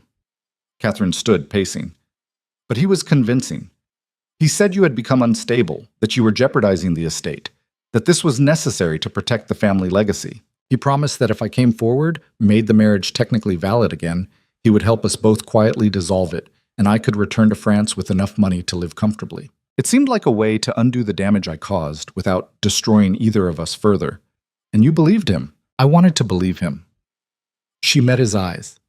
I am not a strong person, Alaric. I never was. I ran from our marriage because I lacked the courage to end it honestly. And I came back because I lacked the courage to refuse Edmund. I know what that makes me. I know I have given him exactly what he needed to destroy you. But I did not know about Miss Hart. I did not know you had finally found something real. If I had, she trailed off. I do not know if it would have changed my decision, but I would have felt worse about it. Alaric stood at the window looking out at the London night. The fury he expected did not come. Instead, there was only a cold, clear understanding of how thoroughly he had been outmaneuvered. Edmund had not just found a legal loophole, he had weaponized Alaric's past against him, turning a marriage Alaric thought buried into a chain that would drag him back into the suffocating conformity he had tried to escape. What do you want, Catherine? To dissolve the marriage properly, to give you the freedom you should have had 19 years ago. But Edmund controls the narrative now. If we move forward with divorce proceedings, he will use it to paint you as morally compromised, abandoning your lawful wife for a servant. If we do nothing, you remain married, and your relationship with Miss Hart becomes adultery. Either way, he wins, unless we find a third option. There is no third option, Catherine's voice was gentle. Alaric, you have lost. Edmund has made certain of that. The question now is how much more you are willing to sacrifice trying to fight a battle that is already decided. The question is whether I am willing to let men like Edmund decide what my life looks like. His voice was flat, emotionless. I have spent decades following rules I did not write, conforming to expectations I did not choose, being the duke everyone demanded instead of the man I might have been. I will not go back to that, not for Edmund, not for society, not even to save the estate. Then what will you do? I will do what I should have done 20 years ago. I will choose truth over convenience and accept the consequences." He walked out before she could respond. When he returned to the ballroom, the atmosphere had shifted from malicious curiosity to open predation. The news had spread. Catherine Viermont was alive. The Duke's marriage was valid. Elowin Hart was not a scandalous romance, but an adulteress. The room buzzed with it, the story growing more lurid with each retelling. Elowin stood exactly where he had left her, surrounded by a loose circle of women who were clearly delivering verbal lacerations disguised as concern. She looked up as he approached, and the relief in her eyes was quickly suppressed. "Ladies," Alaric said coldly, "if you will excuse us." They scattered. Elowin searched his face. "How bad is it?" "Worse than I imagined." He took her hand, not caring who saw. "Catherine is alive. Our marriage was never dissolved. Edmund orchestrated her return to destroy any legal or moral standing I have. If we continue this relationship, it is adultery. If I divorce Catherine, Edmund will use it to paint me as abandoning my lawful wife for base desire. If I do nothing, you and I must end. So we have lost." "No." He pulled her closer. "We have lost if we accept their framework, if we play by rules designed to ensure our failure. But I'm done playing by their rules." "What are you saying?" "I am saying that I will not apologize for choosing you. I will divorce Catherine, absorb whatever scandal that creates, and accept that society will condemn me. I will lose alliances, lose respect, possibly lose the estate if Edmund pushes hard enough. But I will not lose you. Unless that is not what you want." Elowin stared at him. "You would give up everything." "I would give up everything I thought mattered to keep the one thing that actually does." Before she could respond, Edmund's voice cut through the room. "Ladies and gentlemen, if I might have your attention." The crowd fell silent. Edmund stood on the raised platform where the orchestra had been, commanding the room with ease. He looked like a man about to deliver a eulogy for an enemy, solemn and satisfied. "It is with great sadness that I must address a situation that has come to light this evening. My cousin, the Duke of Thornwood, has been engaging in an inappropriate relationship with a member of his household staff while legally married to Lady Catherine Viermont. This is not conjecture or rumor. Lady Catherine herself has returned to confirm the validity of their marriage." He paused, letting the words sink in. "I take no pleasure in exposing this, but the integrity of our institutions demands accountability. A man who cannot honor the most basic commitment, marriage, cannot be trusted with the stewardship of an estate or the responsibility of governance." Alaric felt Elowin start to pull away, to spare him further damage by removing herself. He held her hand tighter. Edmund continued, "Therefore, I'm calling for a formal inquiry into the Duke's fitness to manage the Viermont estate and titles. Furthermore, I move that the family council assume immediate control of all estate operations pending resolution of these matters. This is not personal. This is preservation of legacy and protection of those who depend on stable leadership." The room erupted in murmurs. Some looked scandalized. Others looked gleeful. A few looked uncomfortable but unwilling to oppose the social tide. And then something unexpected happened. Lady Marguerite stepped forward, her cane tapping sharply on the marble floor. The crowd parted for her, this ancient woman who had seen monarchs rise and fall, who had survived scandals and wars and revolutions in thought, and who feared absolutely nothing. "Edmund Graves," she said, her voice cutting through the noise like a blade. "You sanctimonious little worm." The room gasped. Marguerite ignored them. "You stand there speaking of integrity while orchestrating a cruel manipulation of a woman you blackmailed into cooperation. You speak of legacy while attempting to seize power through manufactured scandal. You speak of accountability while hiding behind procedure and propriety to mask your ambition." She turned to address the room. "My nephew is many things, stubborn, inflexible, emotionally constipated on his best days. But he is not dishonorable. He believed his wife dead for 19 years. That is not adultery.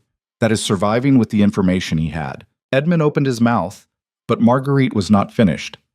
"And as for Miss Hart, I have spent 6 months in her company. She is more intelligent, more principled, and more genuinely concerned with human welfare than most people in this room combined. If my nephew has chosen her over the parade of vapid aristocrats you would have him marry, that is evidence of good judgment, not poor character." "Lady Marguerite," Edmund said smoothly, "your loyalty to your nephew is admirable, but does not change the facts. The marriage exists. The relationship is therefore improper. The law is clear." "The law is also clear that blackmail and coercion invalidate consent," Marguerite shot back. "Lady Catherine was forced to return under threat. Any testimony she gives is therefore suspect. And before you try to silence me with procedure, understand that I am 83 years old, wealthier than most countries, and utterly unafraid of your disapproval. I will burn every bridge in this room if it means my nephew retains the freedom to live as something other than a monument to your ambition." The silence that followed was absolute. Edmund's composure cracked, just for a moment, revealing the fury beneath. Then he smiled. "How touching. But passion is not strategy, Lady Marguerite. The council will convene regardless of your objections. The inquiry will proceed. And when the dust settles, Thornwood Park will be managed by someone capable of putting duty before desire." "Then let the inquiry begin," Alaric said, his voice carrying across the ballroom. "Let every sordid detail be examined in public. Let the world see exactly how you manipulated a vulnerable woman, forged alliances through threats, and weaponized procedure to seize power. Because, Edmund, here is what you have failed to understand. I do not care anymore. I do not care about reputation or social standing, or whether the London elite approve of my choices. I care about building a life that does not require me to sacrifice my humanity to maintain it. And if that means I lose the estate, lose the title, lose everything except my integrity, then I will count it a victory." The crowd was riveted. This was not the cold, controlled Duke they knew. This was something raw and dangerous. Alaric continued, "You want Thornwood Park? Take it.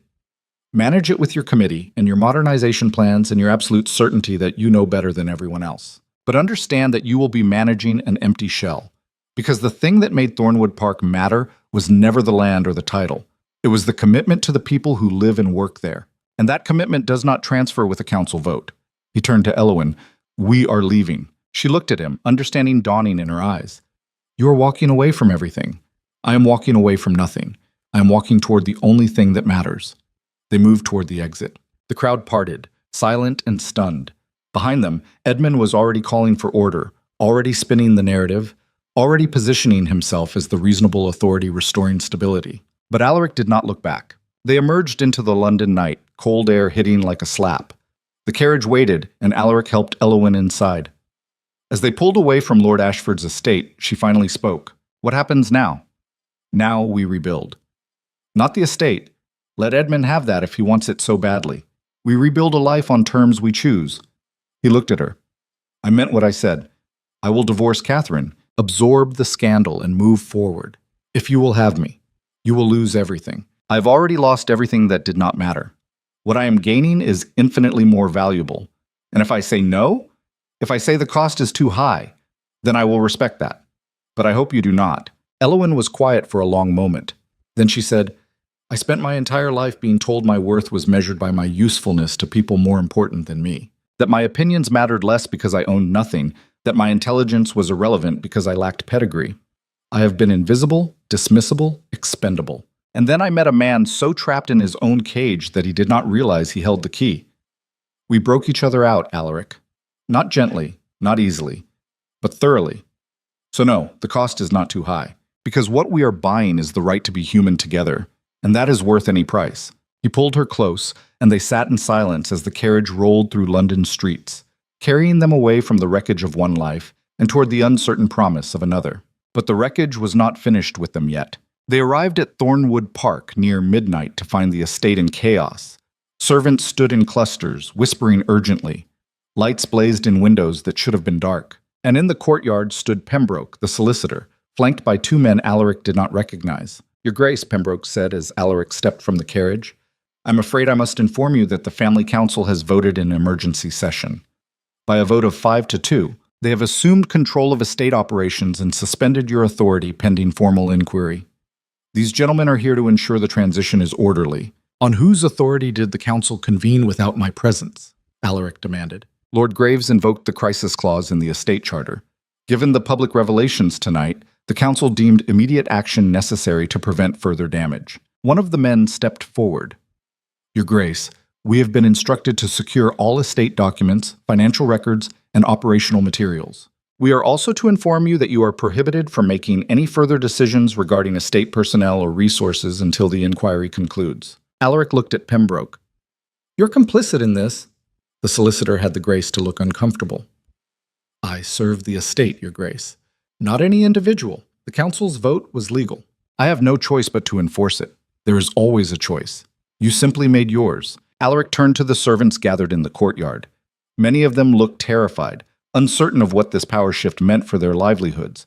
He recognized Thomas, the stable boy he had saved, and Mrs. Fletcher, the head of housekeeping, and dozens of others whose lives were now caught in the crossfire of a war they did not start. "Listen to me," he said, his voice carrying across the courtyard.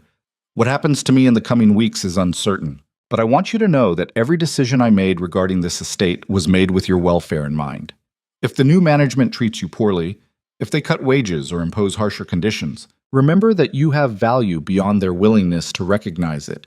Do not let anyone convince you that your worth is measured by your usefulness to people who see you as expendable." "That is quite enough," one of the enforcers said. "You are no longer in a position to address the staff." "I am not addressing the staff. I am addressing human beings. There is a difference." Elowen stood beside him, her presence a steady anchor. "Where will you go?" she asked quietly. "I do not know. But anywhere is better than remaining in a place I no longer control." They gathered a few personal belongings under the watchful eyes of the enforcers. Alaric took nothing of value. No family heirlooms, no documents, no symbols of the life he was leaving behind. Only clothes, books, and one photograph of his parents that he had kept out of obligation rather than affection. When they emerged, Lady Marguerite was waiting. "You stubborn fool," she said, "but there was affection in it. You could have compromised, bought yourself time, played the long game. I have been playing the long game my entire life. It nearly killed me." He kissed her forehead. "Thank you for standing with me tonight. It meant more than you know. Where will you go?" "London, I think. Find lodging, hire a solicitor who is not Edmund's creature, and begin divorce proceedings. Beyond that, I have no plan." "Good. Plans are overrated." She pressed an envelope into his hand. "Money. Enough to keep you comfortable while you sort things out. And before you refuse out of pride, understand that I am doing this for me as much as you. I have no intention of watching Edmund preen over his victory without knowing you have the resources to fight back." Alaric accepted the envelope. "Thank you." Marguerite turned to Elowen. "Take care of him. He is brilliant at strategy and terrible at being human. You are the reverse. Between you, there might be one functional person." "I will do my best," Elowen said. They left Thornwood Park as the first light of dawn broke over the frozen fields. Alaric did not look back. There was nothing behind him worth seeing, only the shell of a life he had finally been brave enough to abandon. The coach carried them toward London, toward uncertainty, toward a future that promised nothing except the freedom to define it themselves. And for the first time in his life, Alaric Viramont felt the weight of expectation lift, replaced by something terrifying and exhilarating in equal measure: possibility. But Edmund Graves was not a man who left loose ends. And as Alaric would soon discover, the war was far from over. In fact, it had only just begun, because buried in the estate documents Edmund now controlled was information about Alaric's military service, operations that had never been officially acknowledged, decisions that could not withstand public scrutiny, secrets that certain people in the government had very good reasons to keep buried. And Edmund, in his thorough dismantling of Alaric's life, had just uncovered all of them. The final blow would not come from society or family or reputation. It would come from the state itself, in the form of charges that could not be fought with wealth or title or conviction. Charges that carried the weight of treason, the threat of imprisonment, and the absolute certainty that this time there would be no escape. The London flat was barely large enough to qualify as lodging.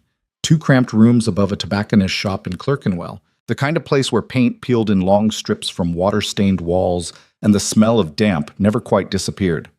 Alaric sat at a scarred wooden table, staring at documents spread before him like evidence at a trial, and tried to understand how quickly a life could be dismantled by someone who knew exactly where to strike. Edmund had been thorough. Devastatingly, methodically thorough. Within 48 hours of seizing control of Thornwood Park, he had filed formal complaints with 3 separate government agencies, each one carefully crafted to appear legitimate while hiding the malice beneath. The documents alleged financial irregularities in estate management, improper use of ducal authority for personal gain, and most damaging of all, potential violations of the Official Secrets Act related to Alaric's military service. That last accusation was the killing blow. During his years as a colonel, Alaric had commanded operations that existed in the gray space between warfare and diplomacy, the kind of missions governments authorize in private and deny in public. He had negotiated with warlords, bribed officials in hostile territories, and on 2 occasions personally executed prisoners who posed intelligence risks too severe to be managed through conventional channels. All of it sanctioned, all of it necessary. None of it documented in ways that would survive public scrutiny. Edmund had somehow obtained partial records of those operations, likely through contacts in the intelligence services who owed him favors or feared his political reach. The records were incomplete, stripped of context, and presented in ways that made legitimate military action look like criminal conspiracy. And because the operations had been classified, Alaric could not defend himself without violating secrecy oaths that carried prison sentences of their own. It was a perfect trap. Defend himself and face prosecution for revealing state secrets, remain silent and face prosecution for the crimes Edmund alleged. Either way, Edmund won. Elowin entered carrying bread and cheese purchased from the market, the kind of simple meal that would have been beneath notice at Thornwood Park, but now represented their entire food budget for 2 days. She set it down, studied Alaric's face, and understood immediately. "How bad?" she asked. "Terminal." He pushed the documents toward her. "Edmund has filed charges under the Official Secrets Act. There will be an inquiry, likely followed by prosecution. If convicted, I am looking at 20 years in prison, possibly more depending on how aggressively they pursue it." She read in silence, her expression darkening with each page. "This is insane. You were following orders. You were serving your country. Orders that were never officially given by people who will never officially acknowledge them." He stood, paced the narrow room like a caged animal. "I cannot prove authorization without violating the very laws they are using to prosecute me. And even if I could, the government has every incentive to throw me to the wolves. Better one disgraced duke than a scandal that reaches into the highest levels of military command. So they will sacrifice you to protect themselves. Welcome to how power actually works." He stopped at the window, looked out at grey London streets. "I have spent my entire life believing that service and duty would be rewarded with loyalty. That if I followed the rules, honored my commitments, did the hard things no one else would do, the system would protect me in return. And now I understand that the system only protects itself. Individuals are expendable the moment we become inconvenient." There was something liberating in the realization, a final severing of the chains he had worn for so long. He had built his identity around being indispensable, the man who could be relied upon to do what needed doing regardless of cost. But indispensable was a lie. Everyone was replaceable. The only question was whether you would be discarded quietly or destroyed publicly, and Edmund had chosen the latter with surgical precision. Elowin set the documents aside and walked to him. "So what do? We fight. Not because I believe we can win, but because the alternative is accepting that men like Edmund get to rewrite reality to serve their ambition. He will not take everything from me without a fight, even if the fight destroys you, especially then, because destruction on my terms is still choice. Submission is erasure." She kissed him, hard and fierce, a declaration that had nothing to do with romance and everything to do with shared defiance. When she pulled back, her eyes were burning. "Then let us make them work for it. Let us make Edmund and everyone who enabled him pay for every inch of ground they take. And if we are going down, we take them with us." The question was how. Alaric had no resources, no allies willing to publicly support him, and no legal avenue that did not lead directly to prison. What he had was intimate knowledge of how the system worked, the instincts of someone who had spent decades navigating power structures, and the absolute freedom that came from having nothing left to lose. And he had one other thing: information. During his years managing Thornwood Park, he had accumulated extensive files on the very people now moving against him. Lord Pemberton's financial dealings that skirted tax law. Lord Ashford's relationship with a mistress he kept in a Kensington townhouse while his wife remained publicly ignorant. Sir Reginald's son, whose gambling debts had been quietly paid by bribes disguised as consulting fees. Edmund himself, whose reform credentials hid investments in factories with labor conditions that would spark riots if made public. None of it was enough to counter the charges against Alaric, but all of it was enough to make the people orchestrating his destruction very uncomfortable. And discomfort, applied correctly, could become leverage. He spent the next 3 days building a dossier, cross-referencing records he had kept, receipts he had saved, and correspondence he had never thought to weaponize. Elowin helped, her mind sharp and her memory for detail uncanny. Together they constructed a map of corruption, hypocrisy, and carefully hidden scandals that touched nearly every member of the coalition Edmund had assembled. The solicitor Alaric hired, a sharp-eyed woman named Margaret Hale, who specialized in defending impossible cases, reviewed the material with professional skepticism. "This is blackmail," she said flatly. "If you release this, You will be prosecuted for extortion in addition to the existing charges. Only if I release it publicly, Alaric replied. What if I simply ensure that certain parties know I possess this information and am willing to use it if pushed too far? Not a threat, simply a statement of fact. That is still blackmail, just with extra steps. Hale leaned back in her chair. But it might work. Not to get the charges dropped. Those are too politically valuable to Edmund, but to prevent them from escalating further. Keep the inquiry contained, limit the damage, buy you time to mount a proper defense. And how do I mount a proper defense when the evidence I need is classified? You do not defend against the charges. You attack the process. Demonstrate that the inquiry itself is politically motivated, that Edmund orchestrated it to seize power rather than pursue justice. Get enough people questioning his motives, and the whole structure starts to crack. It was a long shot, but it was something. Alaric authorized Hale to begin making discreet contact with key figures, letting them know that cooperation would be rewarded with silence, while opposition would be met with exposure. The responses came back within 24 hours, and they painted a picture of an establishment terrified of its own contradictions. Pemberton agreed to abstain from further participation in the inquiry. Ashford quietly withdrew his public statements condemning Alaric. Sir Reginald sent a terse note suggesting that perhaps the charges were being pursued with undue haste and should be reconsidered. One by one, the coalition fractured as individuals prioritized self-preservation over collective action. But Edmund did not fracture. If anything, the defections made him more dangerous.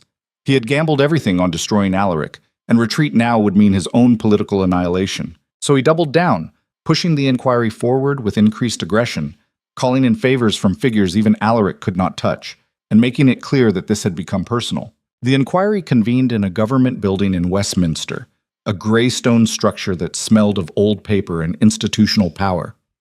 Alaric sat across from a panel of 3 officials: Lord Justice Hartwell, a career bureaucrat known for rigid adherence to procedure; Colonel Staines, a military officer whose expression suggested he had already decided guilt; and Dame Victoria Cross, a political appointee whose presence was purely ornamental. The room was small, airless, designed to intimidate.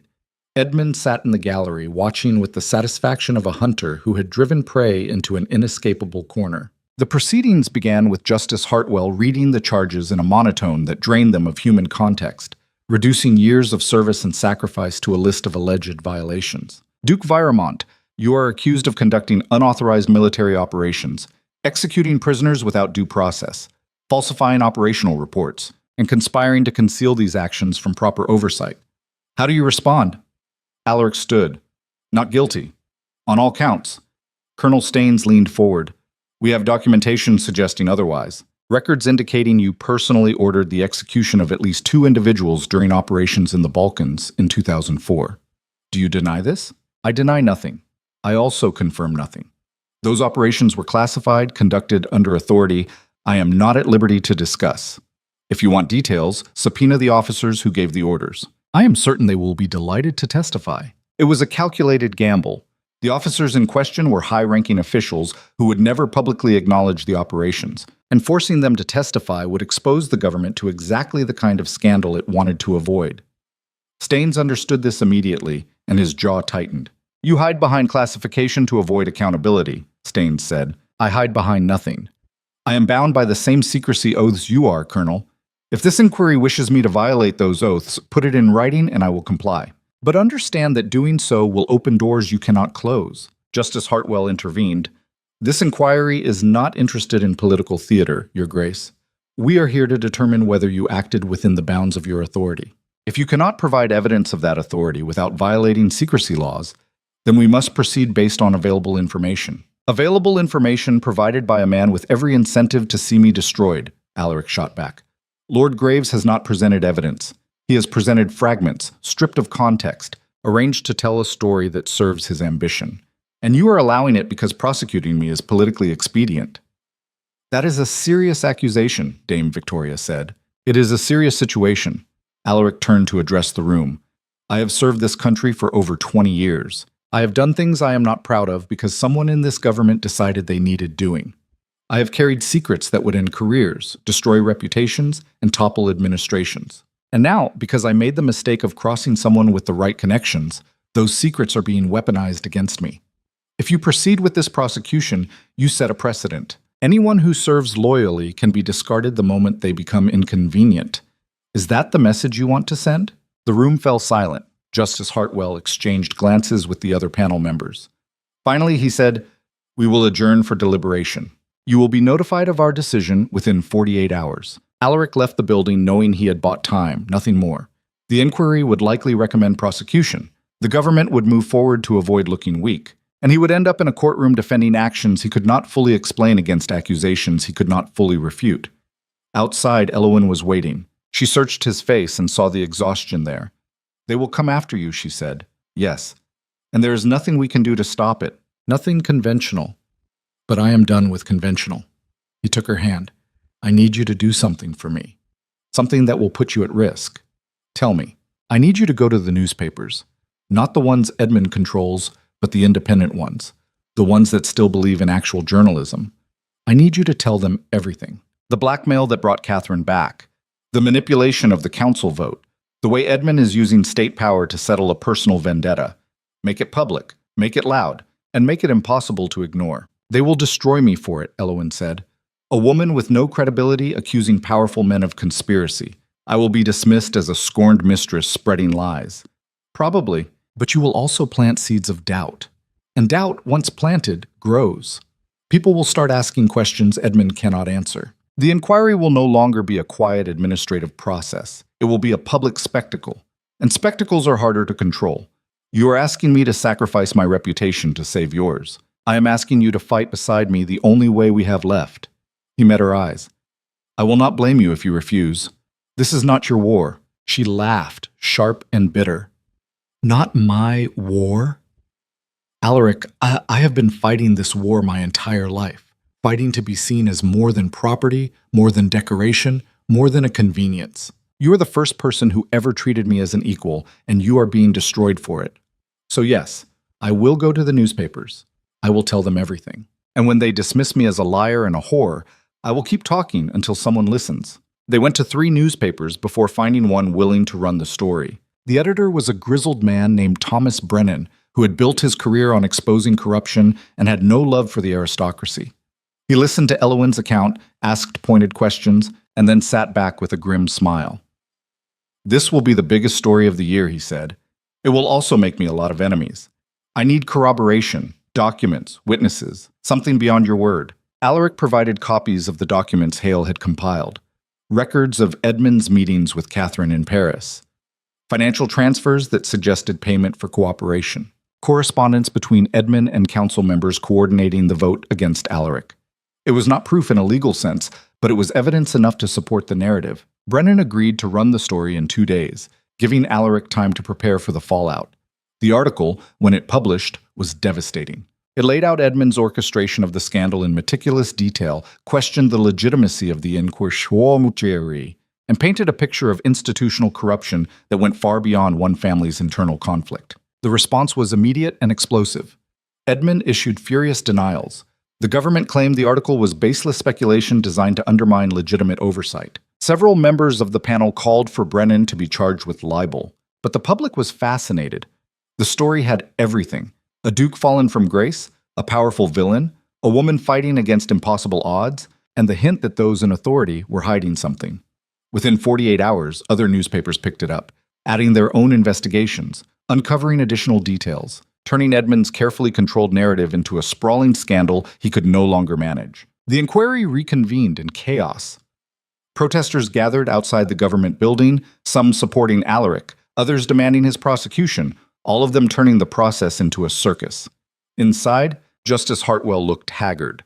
Due to recent publicity, this inquiry has become untenable as a confidential proceeding. We are suspending deliberations pending a formal review of the charges and the process by which they were brought. It was not victory, it was not even vindication, but it was survival. The inquiry would not move forward immediately, which meant Alaric would not be arrested, which meant he had time to continue fighting. Edmund's rage was palpable. He stood in the gallery and pointed at Alaric like a prosecutor delivering a closing argument. "You have corrupted this process," he said, his voice shaking. "You have weaponized the press, manipulated public opinion, and turned what should have been a straightforward accountability measure into a media spectacle. This is exactly why you are unfit for authority." "No, Edmund," Alaric replied quietly. This is exactly why you are.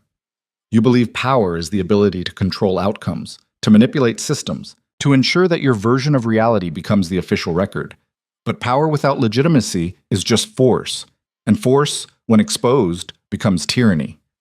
I did not corrupt this process. I revealed that it was corrupt from the beginning. Edmund stepped forward, his composure finally shattering. You self-righteous bastard. You stand there pretending this is about principle when it is about ego.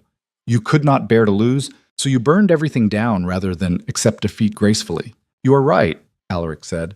I could not bear to lose.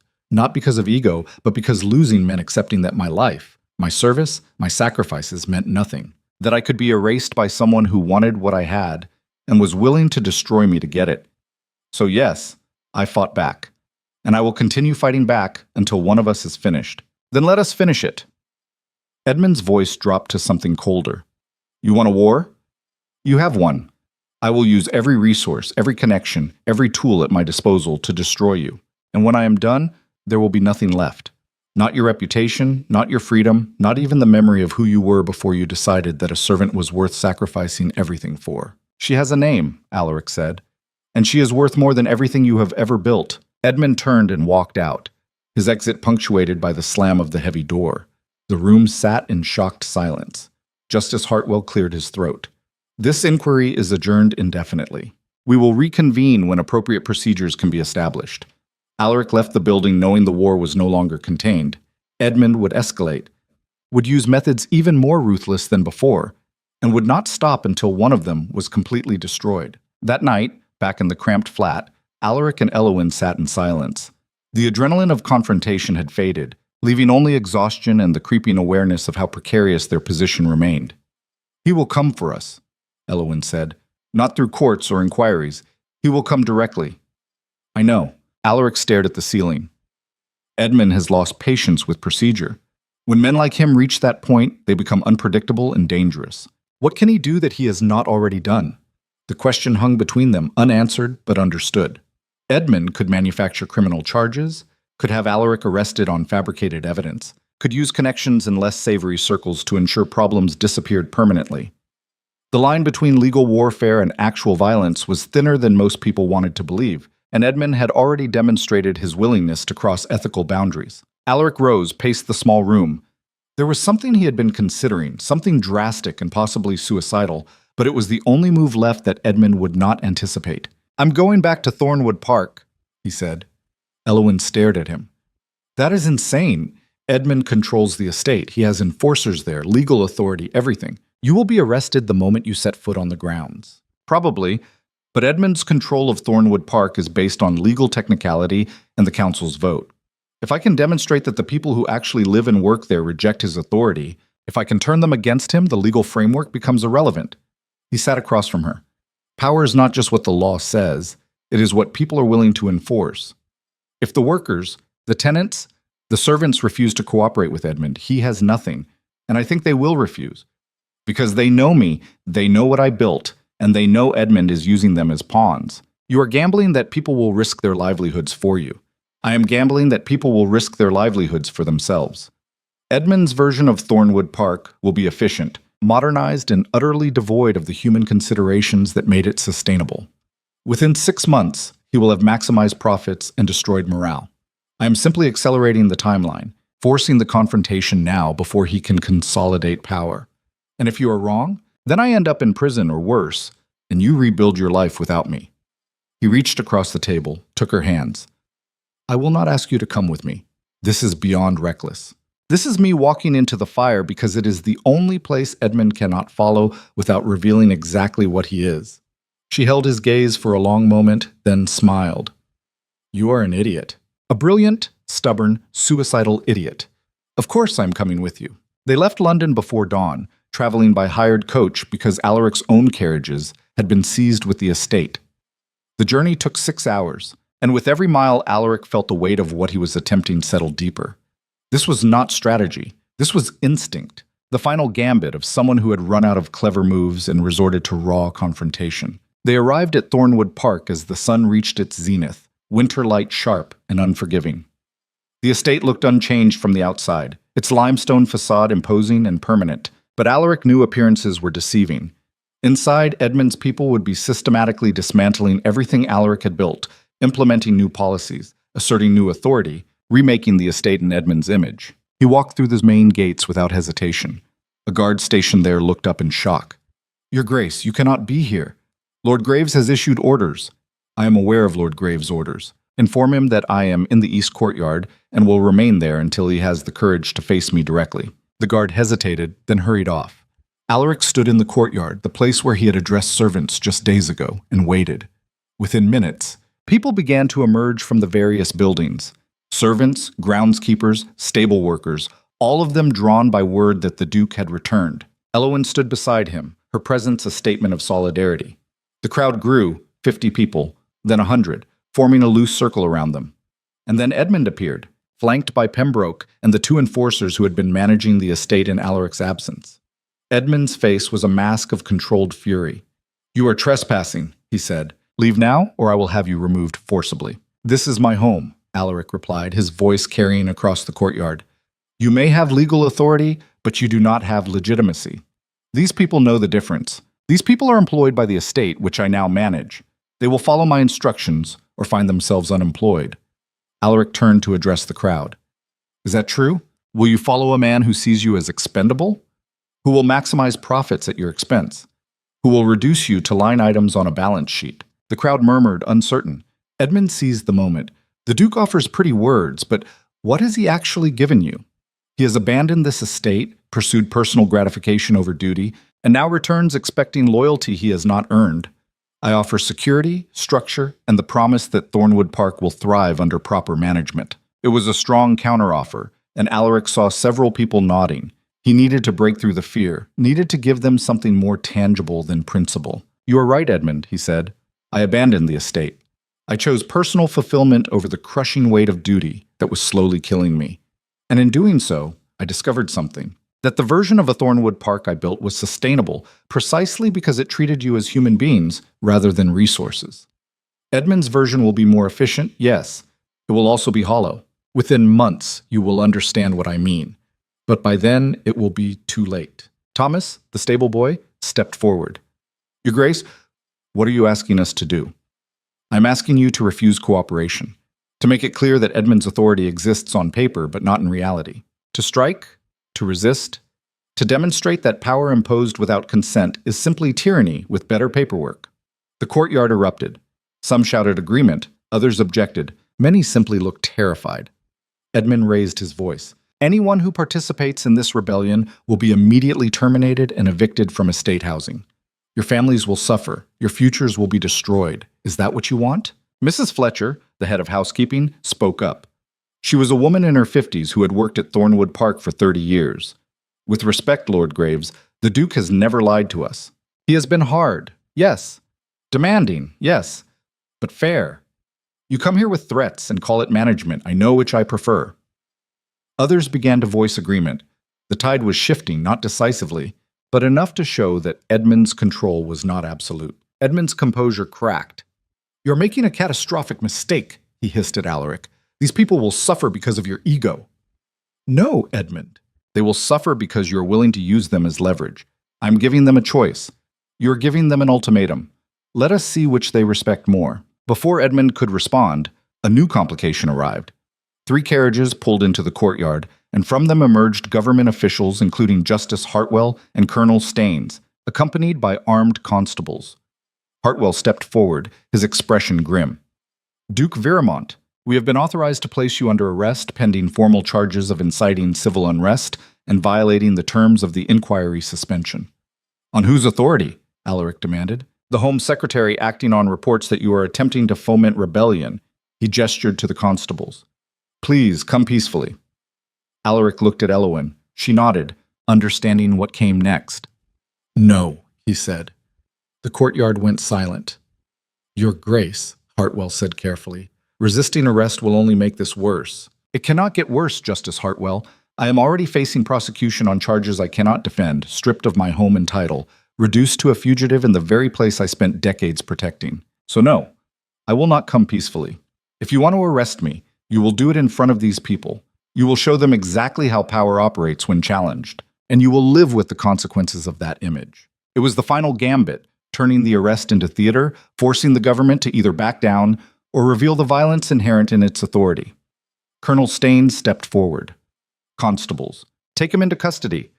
The constables moved toward Alaric, and then something unexpected happened. The crowd surged forward, not violently, but deliberately, forming a human barrier between Alaric and the authorities. Mrs. Fletcher stood at the front, arms crossed. "You will have to go through us," she said quietly. "Stand aside," Staines ordered. "This is a lawful arrest." "Then make it lawful," someone shouted from the back. "Explain why defending yourself against corruption is a crime." The constables hesitated. This was not a situation their training had prepared them for. A crowd willing to non-violently resist, turning the arrest into a spectacle that would be reported in every newspaper by evening. Hartwell looked at Edmund.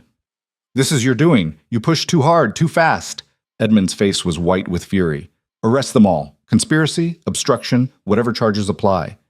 Make an example." But Hartwell shook his head. "No. This has spiraled beyond what I am willing to authorize." He turned to Alaric. "You have 48 hours to surrender yourself voluntarily. If you do not, we will return with sufficient force to ensure compliance. Use that time wisely." The officials withdrew, leaving the courtyard in stunned silence. Edmund stood alone, his coalition fractured, his authority challenged, his careful plans in ruins. He looked at Alaric with something approaching hatred. "This is not over." "I know," Alaric replied. "But now it happens on terms we both understand.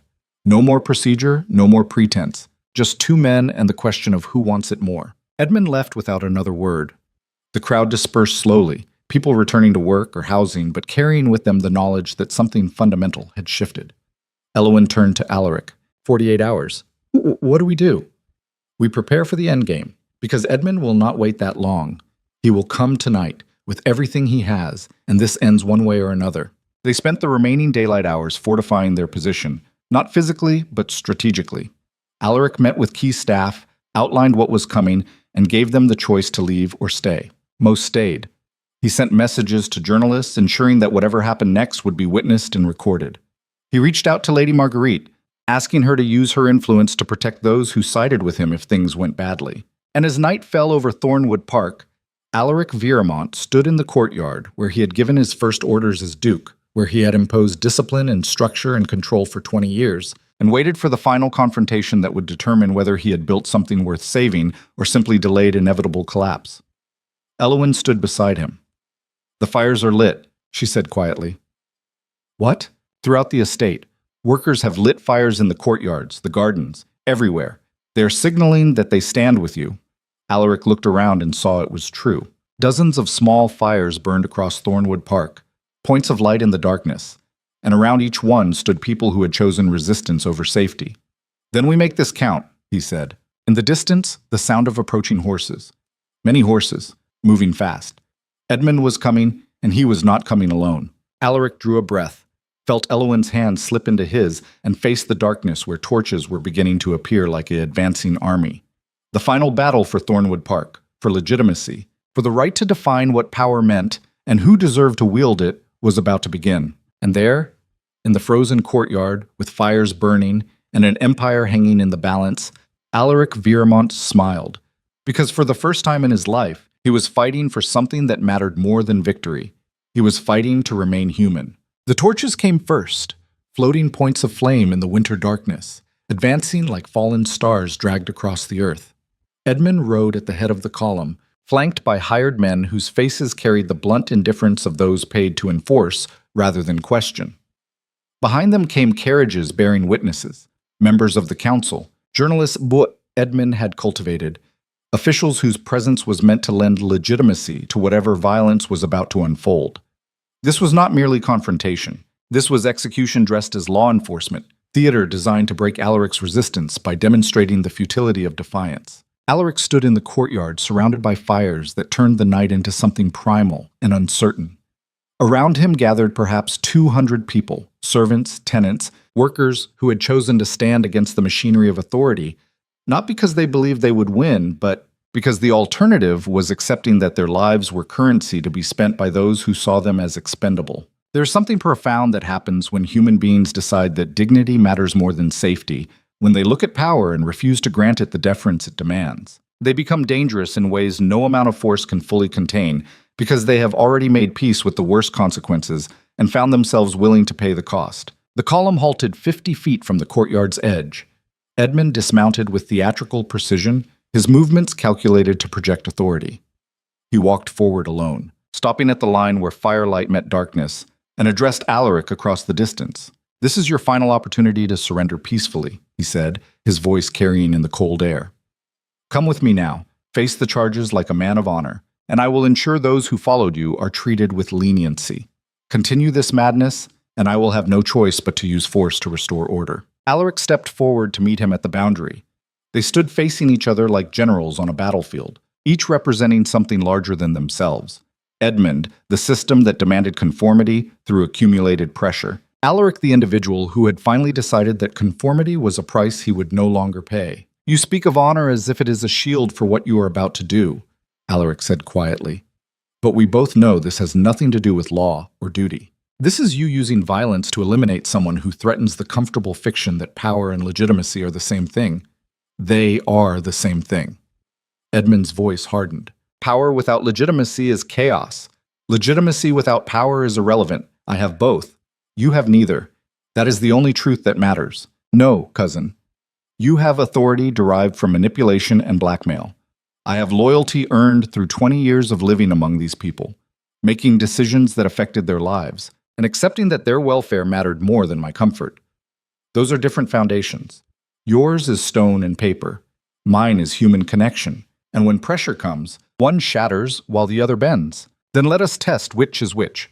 Edmund turned to the hired enforcers. "Clear the courtyard.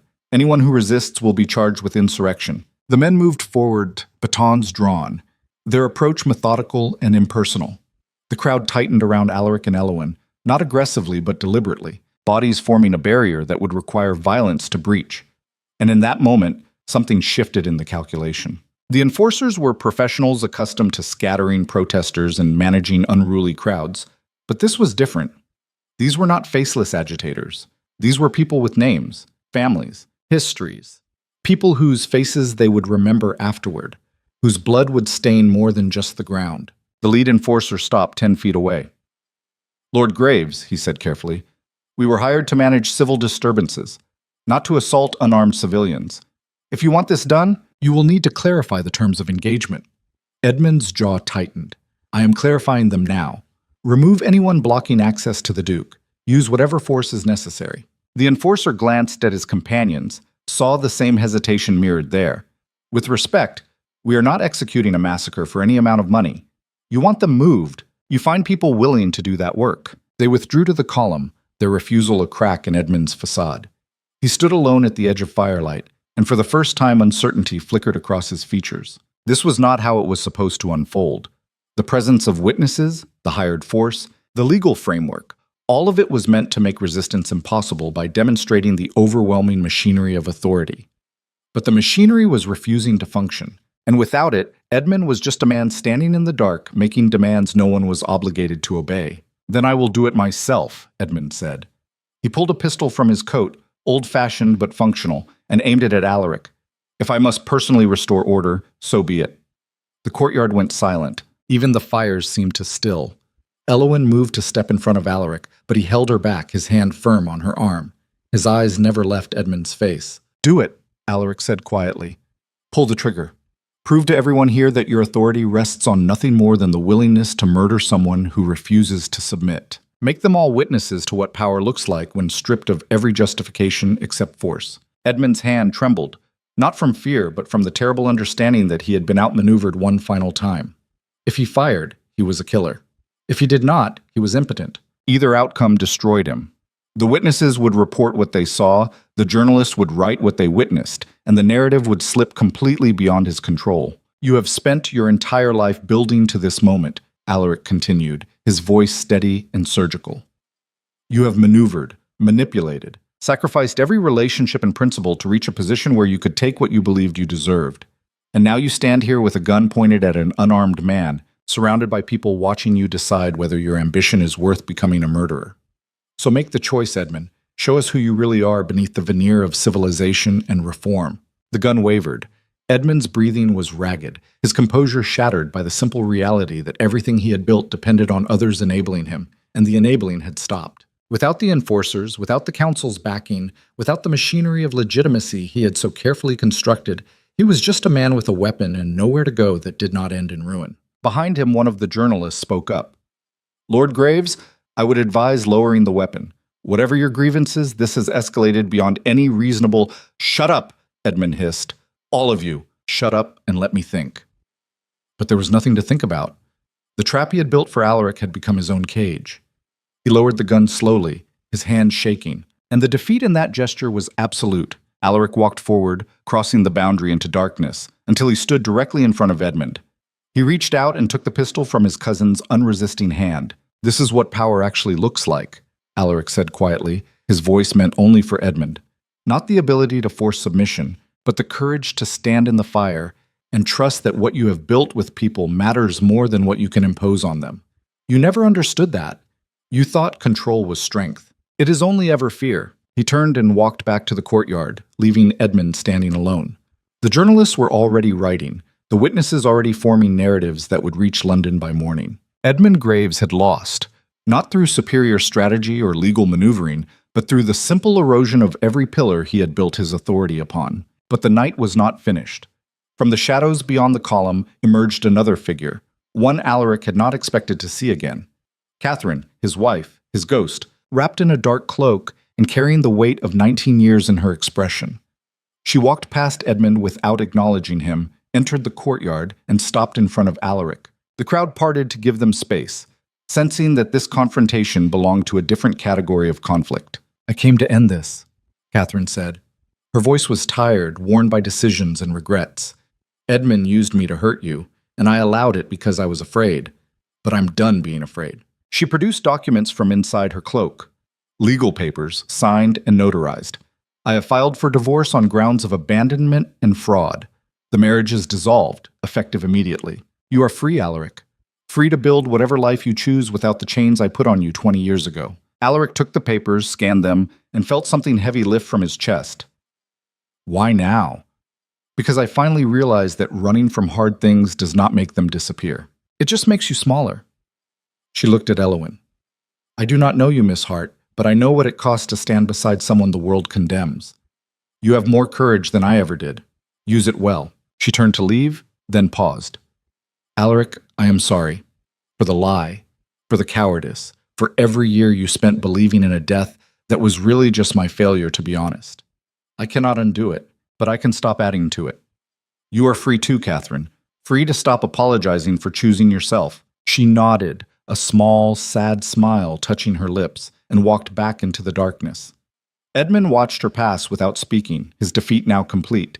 He had lost the estate, lost his credibility, and lost the only leverage he had believed unassailable. The column began to withdraw, the witnesses and officials returning to their carriages, the journalists eager to file stories that would dominate headlines for weeks. Edmund remained standing alone until finally, with nothing left to say, he too turned and left, his figure swallowed by darkness. The courtyard erupted in cautious celebration.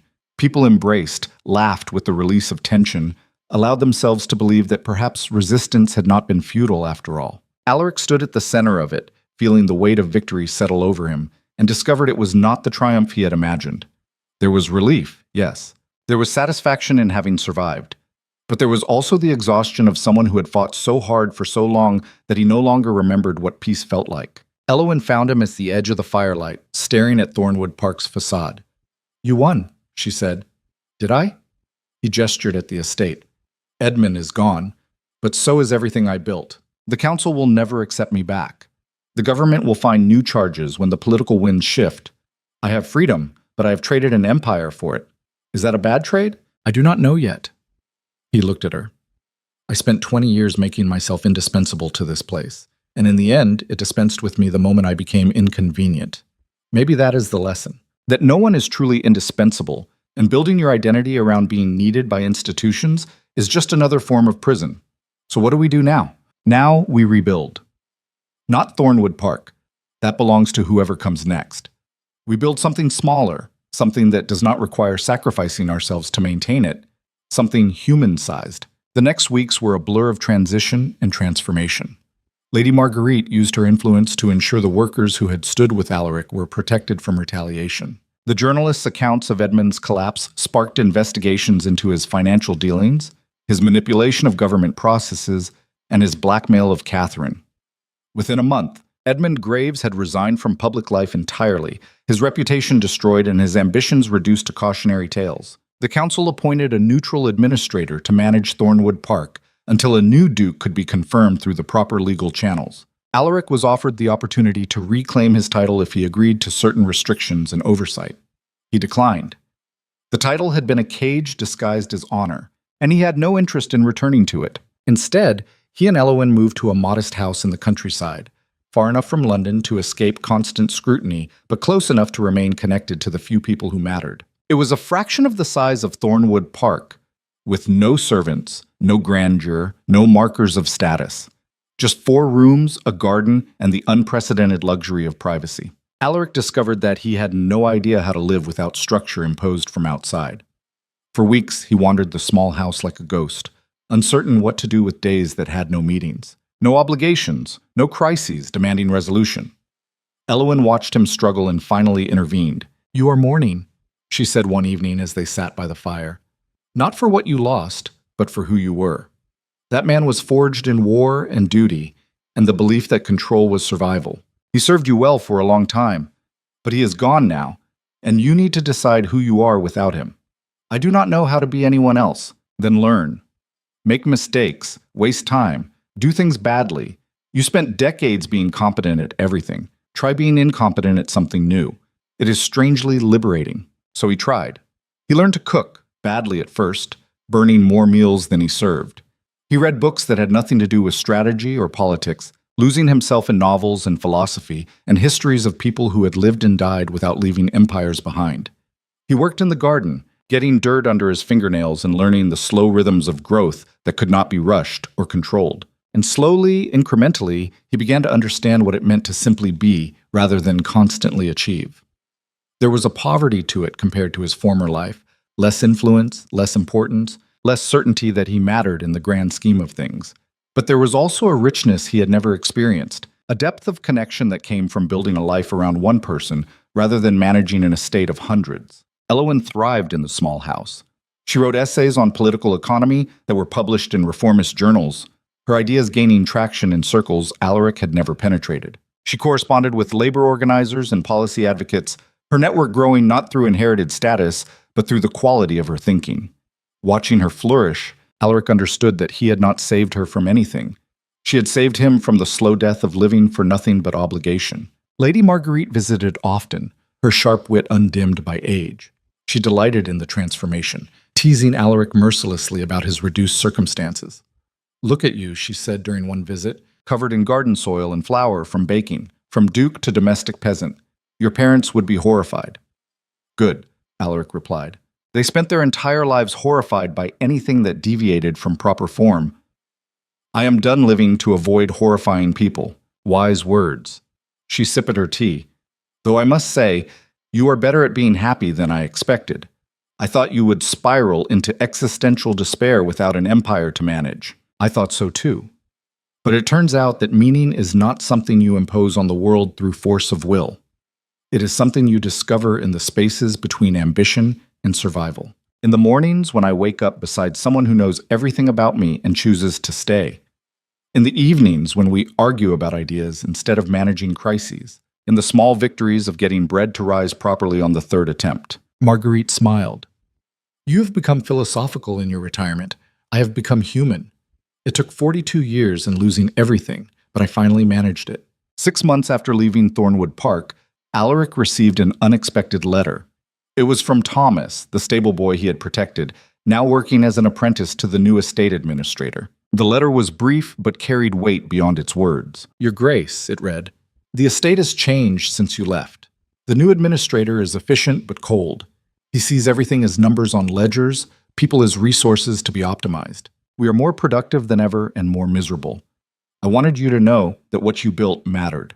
Not the efficiency or the profits, but the sense that someone at the top saw us as human beings worth consideration. That is gone now, and we feel the absence every day. I do not know if this brings you comfort or pain, but I thought you should know.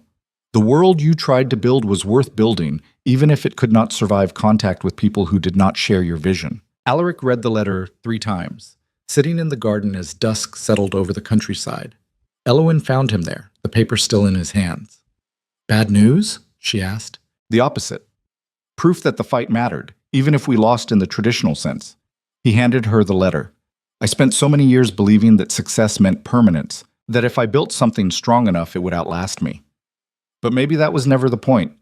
Maybe the point was to demonstrate that a different way was possible, even temporarily, and let that possibility live in people's minds as an alternative to the grinding machinery they are told to accept. You are giving yourself too much credit. One person cannot change systems. No.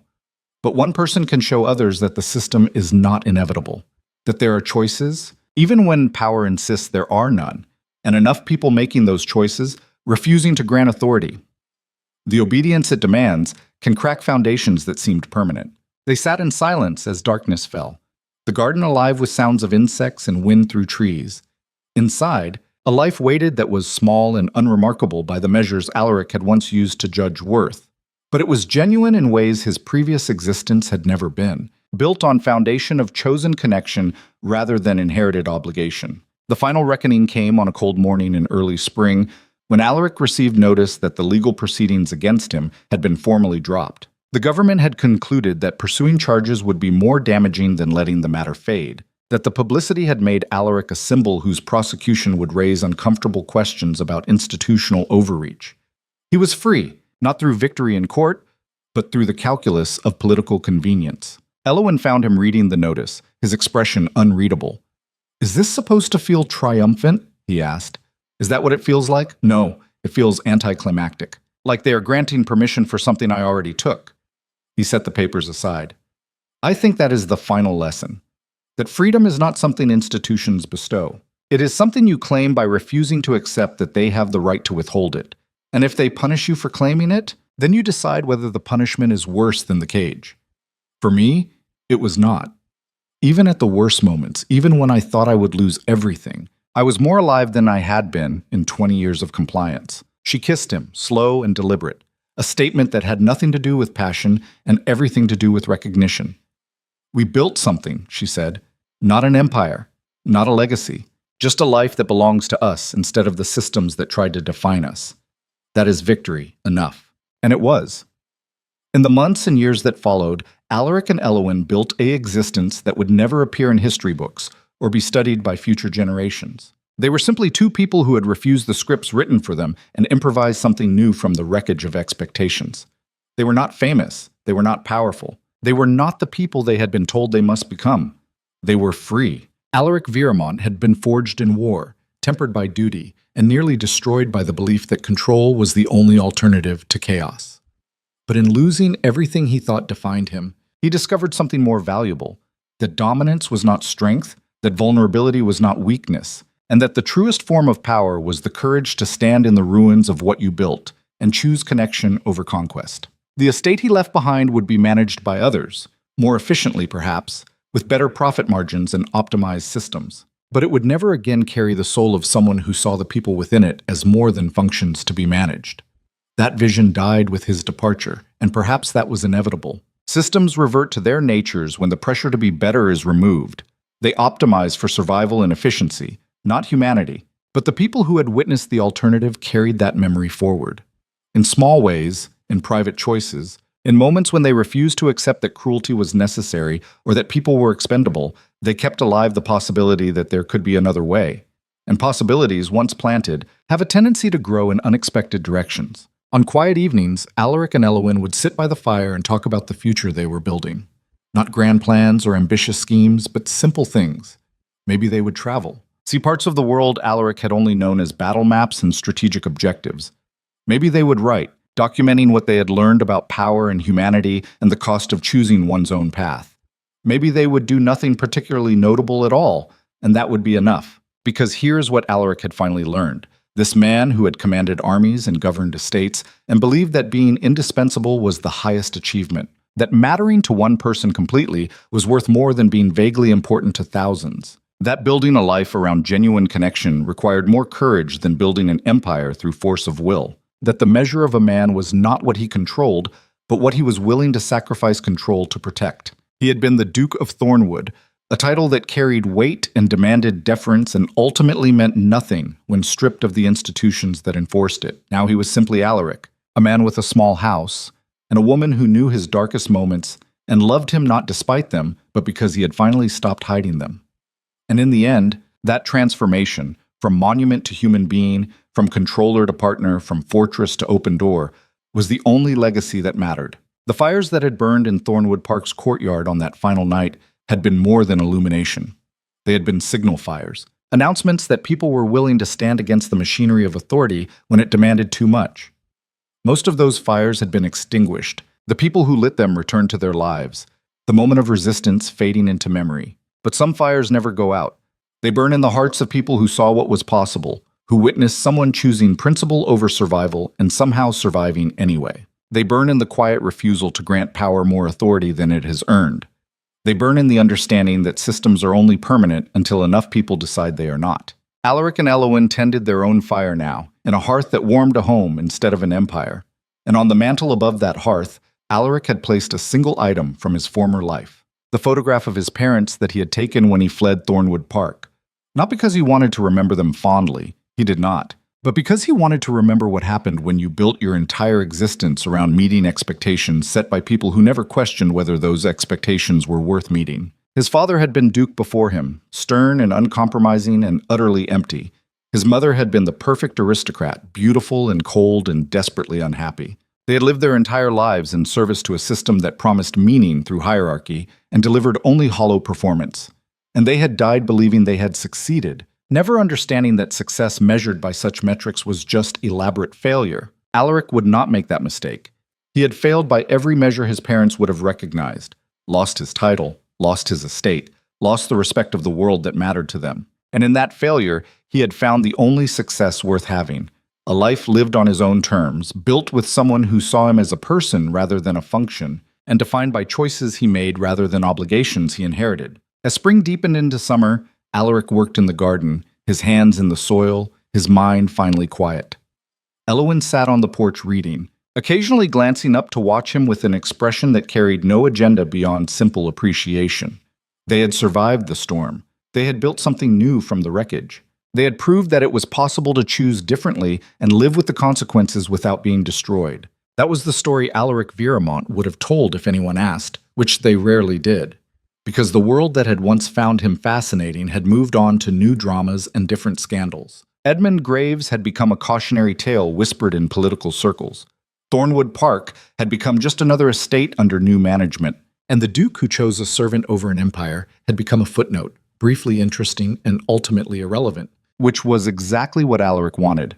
Irrelevance, he had discovered, was another word for freedom. The freedom to matter to the people you chose instead of the institutions that demanded your service. The freedom to fail without destroying yourself in the process. The freedom to be small and human and imperfect without constantly performing competence for an audience that would never be satisfied. He had been many things in his life: soldier, administrator, duke, exile. But the role he inhabited now was the only one that felt true: partner, learner, man still figuring out how to live without armor.